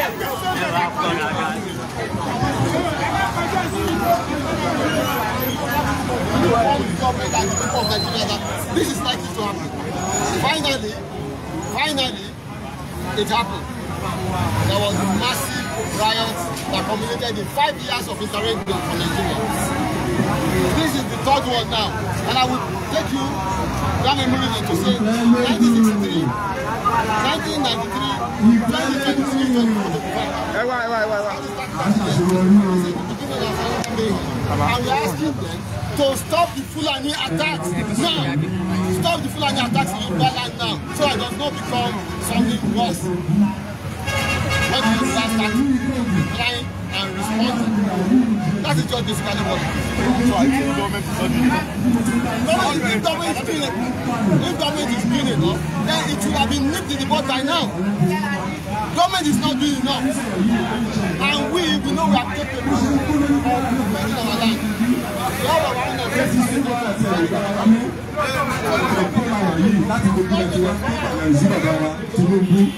pé kó gbà wá lẹ̀ ó ti sú wa ìlú ilé níjẹta ló ṣe lọ́pàá náà pẹ̀lú ogun ẹ̀ bẹ́ẹ̀ ní ìgboro wọ́n ṣe àtàkà lọ́rùn ìlú fúlàní. ẹnìkan ló ń fa ẹ̀ ṣe ẹ̀ live report one report has caused information. sọ́ọ́pà ọlọ́pàá tó ń pa vigilante kí àwọn ará ìlú fẹ́ sọ.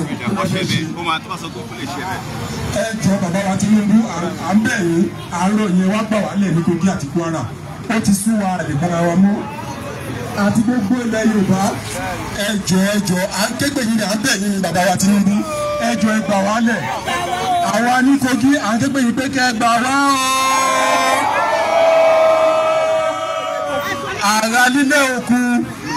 àrà lílẹ̀ òkun ní Kogi àbẹ̀yìn àìtòrò Ọlọ́run ẹ̀rá gbàrà nílẹ̀ o ẹ̀ àgbéjà ìrajà o ó ti súnra o ẹ̀rọ wà lọ́wọ́ abẹ́yìn gbogbo ẹ̀yìn security forces Nigerian Army, Nigerian Air Force, Nigerian Navy, Nigerian Police kò yọ ẹ̀yin náà sílẹ̀ family yín wà ní Kogi ó wà nílẹ̀ oko ó wà ní gbogbo ilẹ̀ Yorùbá o kò yọ anybody sílẹ̀ wá tí gbọ́ngbà tó ń gbé general kan l'Abuja. If a general in Nigerian Army can be kidnapped and be shot at, who are we the bloody civilian? Ẹ jọ̀ọ́ nítorí Ọlọ́run ẹ gbà wálẹ̀ ó ti sú wa ẹ wá gbèjà wa jà o. A tún wá lo àkókò yìí láti wá tọrọ kinní kan lọ́wọ́ gbogbo ìjọba Nàìjíríà. Èmi ní ọjọ́ ìbí bàbá wa Chief Sunday Adéyẹmọ Ìgbòho Òòṣà. A fẹ́ kẹ́ fún wọn ní gift ẹyọ kan. Gift yẹn ni pé báńkì tó ń gbé lórí wọn a fẹ́ kẹ́ gbé kúrò ń bẹ̀. Kí bàbá wa lè wọlé kó máa jáde anytime tó bá wù wọ́n sódà wọ́n lè gbèjà wa jà a ní trust nínú wọn pé tó bá ní freedom ìyà tó ń jẹ wá ní Kogi ìyà tó ń jẹ wá kò ní jẹ wá gbé ìyà tó ń jẹ wá nílẹ̀ Yorùbá kò ní jẹ wá gbé tó ẹ jọ. abẹ àwọn èèyàn.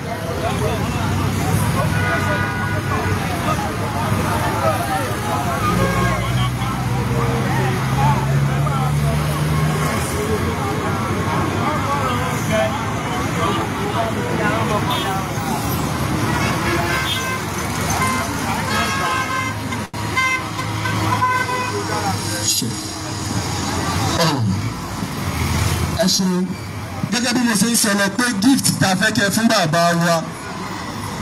fẹ́ kẹ́ fún bàbá wa Ìgbòho Òòṣà èyí lọ́jọ́ ìbí wọn a fẹ́ kẹ́ bá wa gbé ẹ́ńbágùn yẹn kúrò lórí wọn kọ́ lè wá gbà wá lẹ̀ a ní belief nínú wọn a ní trust nínú wọn pé tí wọ́n bá ní freedom ìyà tó ń jẹ wá káàkiri ilẹ̀ Yorùbá ẹ̀ wọ́n á gbẹ́sẹ̀ lé ìyà tó ń jẹ wá káàkiri tó ń kidnap àwọn èèyàn wa tó ń pa àwọn èèyàn wa yìí á dínkù tó a bẹ̀ ìjọba Nàìjíríà ẹ jọ̀ọ́ ẹ bá wa lift ẹ́ńbágùn yẹn àdúrà la fi ràn yín lọ́wọ́ lágbára náà ẹ̀ ní ṣíṣe kò dẹ̀ ní kun yín lọ́wọ́ àwa kí gbogbo àwa ta jáde lónìí pé bá a ṣe débí láyàtà láfíà àá padà sílé wa láyàtà láfíà ilẹ̀ ìlérí tàdé ń lọ náà àá débẹ̀ láyàtà láfíà àwa àtàwọn ọmọ wa àrọ́mọdọ́mọ wa àá jèrè struggle tá a wà yìí lórí ẹ̀jú wa ṣe ẹ ṣé o ìfẹ́ lódò ọmọ Yorùbá ayọ̀rí ti wa ẹ ṣé o ìfẹ́ lódò ọmọ Yorùbá ìfẹ́ lódò ọmọ Yorùbá ìfẹ́ lódò ọmọ Yorùbá ìfẹ́ lódò ọmọ Yorùbá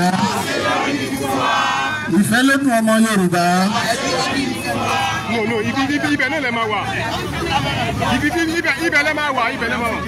ó kí Ọlọ́run ọba Elédùmarè ọba àjíkí ọba àjígẹ̀ ọba àjísà agbẹ́rẹ́ kárí ayé ẹlẹ́ni àti ẹ̀ka alápá kábíkábí ọgbàgbà tí gbáràlú tí gbárà oko Elédùmarè ẹ bá ń pariwo pé Elédùmarè ẹ tún bẹ́ẹ̀ lẹ́ẹ̀kan sí i ẹ tún bẹ́ẹ̀ lẹ́ẹ̀kan sí gbogbo wa a pe Ọlọ́run ọba ẹlẹ́rọ tè.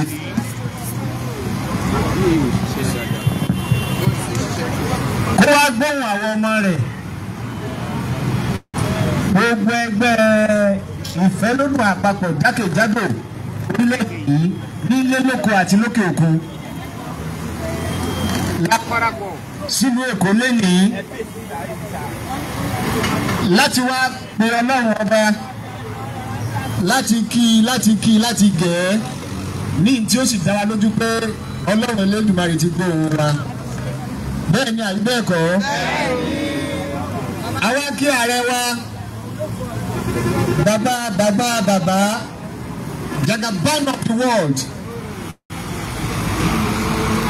President Bola Ahmed Tinubu aṣíwájú the Jagaban of our time à ń kí bàbá ọmọ olódòdó wípé wọ́n kú orí àpèrè tí wọ́n jókòó sílẹ̀ Nàìjíríà àwọn ọmọ wọn ní gbogbo ilẹ̀ Nàìjíríà náà lápéjọ síbí ọmọ Ọ̀yọ́ wà ń bí Ògùn state wà ń bí Ẹdó wà ń bí Kwara state wà ń bí Kogi state wà ń bí Ọ̀yọ́ state Èkìtì Ọ̀ṣun state gbogbo apáta la péjọ síbí tó rà mọ̀ wípé pípéjọ wá yìí tí a bá wá bí a ti ṣe wá yìí ó dá wa lójú pé bàbá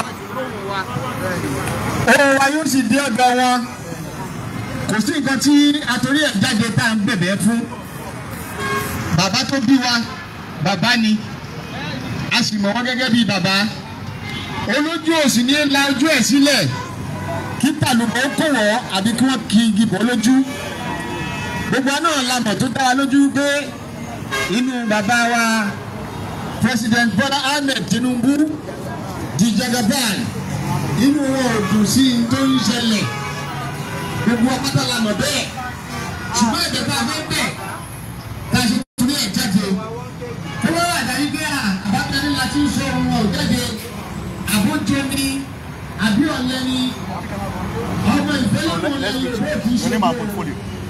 Orúkọ mi ni Prophet Ológunlolúwa.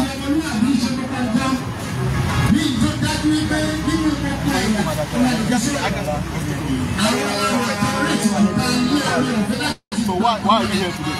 Yeah, we are here today based on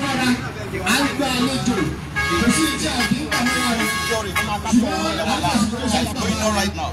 So we want the end of all the insecurities on our lands to be end right now. And most of the things that is now we don't want to happen again. We want the government, and we talk about our securities. We want them to hand over to one of our leaders, local securities. That is in terms of to secure our land. Because right now we can all know, we can all see what is going on in our land. We don't want to become minority on our land anymore. And by saying that we don't want to have in our land again, it means that we don't want them anymore. They have been intruders. They have been covered everywhere in our land. They have surrounded all our land. And we don't want them right now anymore. So we appeal to the government that we want security in our land, and that is the reason why the Yoruba people are gathered today to tell the government that we don't want insecurity in our land again. We want security. We want, you can imagine, on our land, our fathers, they can't go out. Our mothers, they can't go out. Our children are being kidnapped. Our women are being raped. And no security anymore in our land.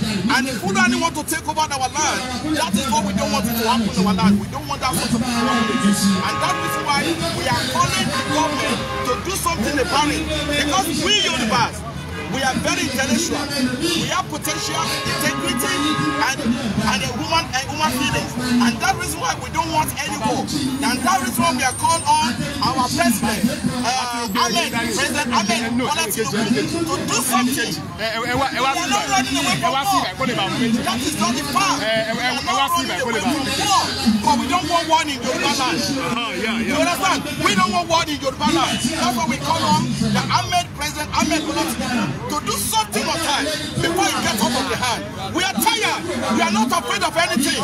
All the Fulani people in Yoruba land, we don't want them anymore. We don't want Fulani in our land again. Enough is enough. They are killing us every day. They are killing us all the time. We don't want all this again. So that's the reason why we got here to this one today, to let the government know that enough of all this thing on our land, we don't want it anymore.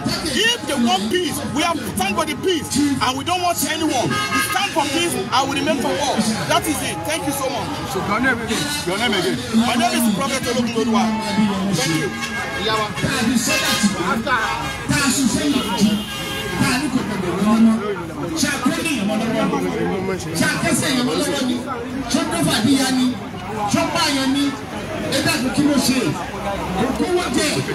Thank you. Orí ìdọ̀bálẹ̀ ní gbogbo wa wà àtìkúlẹ̀ kí wọ́n bá wa fún bàbá wa Májàsọ́lá ní freedom kó lè rìn kó lè yan fọ́ndà gẹ́gẹ́ bí ọmọ ilẹ̀ Yorùbá gidi gẹ́gẹ́ bí ọmọ ilẹ̀ yìí gidi ní ìtọ́jẹ́ pé ẹ̀rù gbẹ̀gbẹ̀ ní Sunday Igboho ní gbogbo ilẹ̀kílẹ̀ tó bá wọlé dé láì tí ì gbà rárá tẹrú tọmọ àlejò wọ́n mọ ṣákíjokíjo ni bẹ́ẹ̀ ni jìnnìjìnnì á bá ìwé oko bẹ́ẹ̀ ni jìnnìjìnnì á bá ẹ̀rọ oko inú igbó. Bàbá wa Jagaban ẹ bá wa fi àṣẹ àti agbára àti àgbàtẹ ìjókòólé afẹ́kẹ́ ẹ bá wa fi sí bàbá Májàsọ́lá ẹ bá wa fi bàbá Májàsọ́lá náà ṣe oníjọ̀gbọ̀n o kì í ṣe oníjọ̀gbọ̀n kì í dẹ̀ ṣe oníwàhálà ẹni tí kò bá ti tọ́ òun náà ní ṣe kí ni kò ní tọ́ ẹ bá wa gbé ìwé ọ̀daràn kúrò lórí Chief Sunday Májàsọ́lá Ìgbòho ṣá. Ẹ bá wa gbé ìwé ìkórìíra wanted ẹ bá gbé kúrò lórí wọn. Bẹ́ẹ̀ náà sì ni kí ló dé kí ló máa dé yọmọ ṣe. Kò lè náwó bó ti ṣe fẹ́ kò lè wọ ilé ìfowópamọ́ láti gba tọ́rọ́ jáde àbí sísì àbí ṣe ni ìjọba àpapọ̀ ti ṣèwádìí wípé wọ́n rí owó wọn lọ́wọ́ rẹ̀ níbí tí ò bá ti wá rí bẹ́ẹ̀ à ń tún fi eléyìí náà pèpè. Ẹ dẹ́kun ẹ jọ̀wọ́ ẹ bá wa gbé ẹsẹ̀ kúrò lórí àkáǹtì Májàsọ́lá ọmọ Adéyẹmọ kó lè ná orí ọ̀fẹ́ òun náà níyàwó ńlé tó fẹ́ náwó lé lórí ó bímọ ó ní àwọn ẹbí tí ó jẹ́ wípé òun ni breadwinner lé wọn. Ẹ dẹ́kun tí kò bá lórí ọ̀fẹ́ láti lọ gbọ́ owó jáde kó ná bó ti ṣe fẹ́ báwo ló ti fẹ́ ṣe ètò ìṣàkóso inú ilé ẹ̀ gbogbo iṣẹ́ tó ń ṣe àti bísíǹsì ẹ̀ nílẹ̀ yìí gbogbo ẹ̀ ló ti tọwọ́ délẹ̀ à ń bẹ̀ yín o ẹ̀yin kẹsàn án gbé tó tó ṣe bí òun wípé ọmọ ẹlò oníṣèlú bẹ̀rẹ̀ wọ́n fi lè kẹsí bí ọmọ ẹlò míì ẹ̀yin àgbààgbà wa nílẹ̀ káàrọ̀ òjúre àti gbogbo ilẹ̀ pátápátá nílẹ̀ Nàìjíríà à ń bẹ̀ yín o àtẹ̀yin lọ́balọ́ba ẹ̀yin lóyèlóyè ẹ̀yin lọ́lálọ́lá ẹ̀yin onígbìmọ̀ ẹ̀yin amòfin ẹ̀yin agbófinró ẹ̀yin adájọ́ tó bá ṣe bẹ́ẹ̀ tẹ́ ẹ bá ti kìbọ̀ra yín lójú ojú ọ̀kan yín àti ẹyọ ọ̀kan yín lẹ ti kàn yẹn o tẹ́ ẹ bá ti kìbọ̀ra yín lójú tẹ́ ẹ ṣe bẹ́ẹ̀ tẹ́ ẹ filẹ̀kẹ̀ tẹ́ ẹ kẹ́ ẹ fi sídìí ọmọ yín tẹ́ ẹ wá lọ fi sídìí ọmọ ẹlòmíì yóò padà dùn yín lọ́la o ẹ lọ rántí dáadáa kẹ́ ẹ lọ rántí dáadáa kẹ́ ẹ lọ rántí dáadáa mélòó nínú àwọn akọni wa nílẹ̀ yìí ló jẹ́ pé wọ́n ti rọrùn àṣàǹtẹ̀ lórí irúfẹ́ ìrìnàjò báyìí ṣùgbọ́n ẹ má jẹ́ ká fi gbẹ́nu sọ̀rọ̀ tán àwọn ń dáàbò bó ti wọn àwọn amúbọ̀ ọmọ tiwa à ń lè fẹ́ kó gbàjẹ́ ẹ dákun nígbà tí wọ́n bá mú aṣọ tí wọ́n ká lára wa tán tí wọ́n sọ wá gbóní òòrùn tán tí wọ́n wọlé tì wá wọ́n mọ̀ wá mú wa wọ́n mọ̀ pa á bí ẹran à ń fi eléyìí sọ fún ìjọba wa wípé a ò kì í ṣe oníjàgídíjàgan ṣùgbọ́n tí ọmọ rẹ̀ yìí tí gbogbo wa tá a bá lè ṣe bá bá kọ̀ òbí Today is 10th of October 2025. Èyí ní ọjọ́ kẹwàá oṣù kẹwàá ọdún 2025. A kí ìjọba àwọn agbófinró wa ní Lagos State bàbá wa commissioner of police wa Jimoh Ọlọ́run dáre wọ́n kúrò fọmọnìyàn ṣe ọmọlúwàbí ni wọ́n jẹ́ kí a mọ̀ wípé gbogbo apáta náà lọ̀rọ̀ yìí kàn pẹ̀lú ọ̀rọ̀ ìtùnú àti ọ̀rọ̀ ìwúrí tí wọ́n bá wa sọ táwa náà sì tẹ̀lé bẹ́ẹ̀ ṣebí ó wà nínú òfin nínú ẹsẹ̀ orílẹ̀-èdè yìí wípé ìjọba àwarawa là ń ṣe government of the people by the people and for the people. Ẹ dẹ́kun ìjọba tiwa ìjọba àwarawa ìjọba tiwọn ìjọba tiyín tó bá ti wá di pé ìjọba yìí ò ní fẹ́ rí bẹ́ẹ̀ mọ́ ẹ dẹ́kun kí là ń sọ yìí omi ti tẹ̀ ìwọ̀gbìn lẹ́nu nìyẹn àwọn ń bẹ̀ wá kó bí wọ́n má tẹ̀ ìwọ̀gbìn lẹ́nu kó má di pé àwọn ọmọ ilẹ̀ yìí jákèjádò àtàwọn èèyàn wa tí ń bẹ lókè òkun tó jẹ́ ọmọ Yorùbá ilẹ̀ yìí ká má gbà síjú padà sí àwọn ọ̀tá nítorí eléyìí òun la ṣe jáde tí a ṣe ń bẹ̀bẹ̀ wípé kí ìjọba àti gbogbo àwọn ìgbà bá ń bẹ nílẹ̀ lókè òkun ká tẹ́tí sọ̀rọ̀ wa ká lè gba dáwọ́ pọ̀ kájọ ṣe kó lè dánmọ́rán nípa ti eléyìí lẹ́ẹ̀kan sí akíkọ̀ọ́ commissioner of police bẹ́ẹ̀ náà la kí gómìnà wa ní Lagos State gómìnà Sanwó-Olú Babájídé Sanwó-Olú àti gbogbo àwọn gómìnà wa ní ilẹ̀ káàárọ̀ òjìire Ọ̀yọ́ Èkó Oǹdó Ògùn Kogi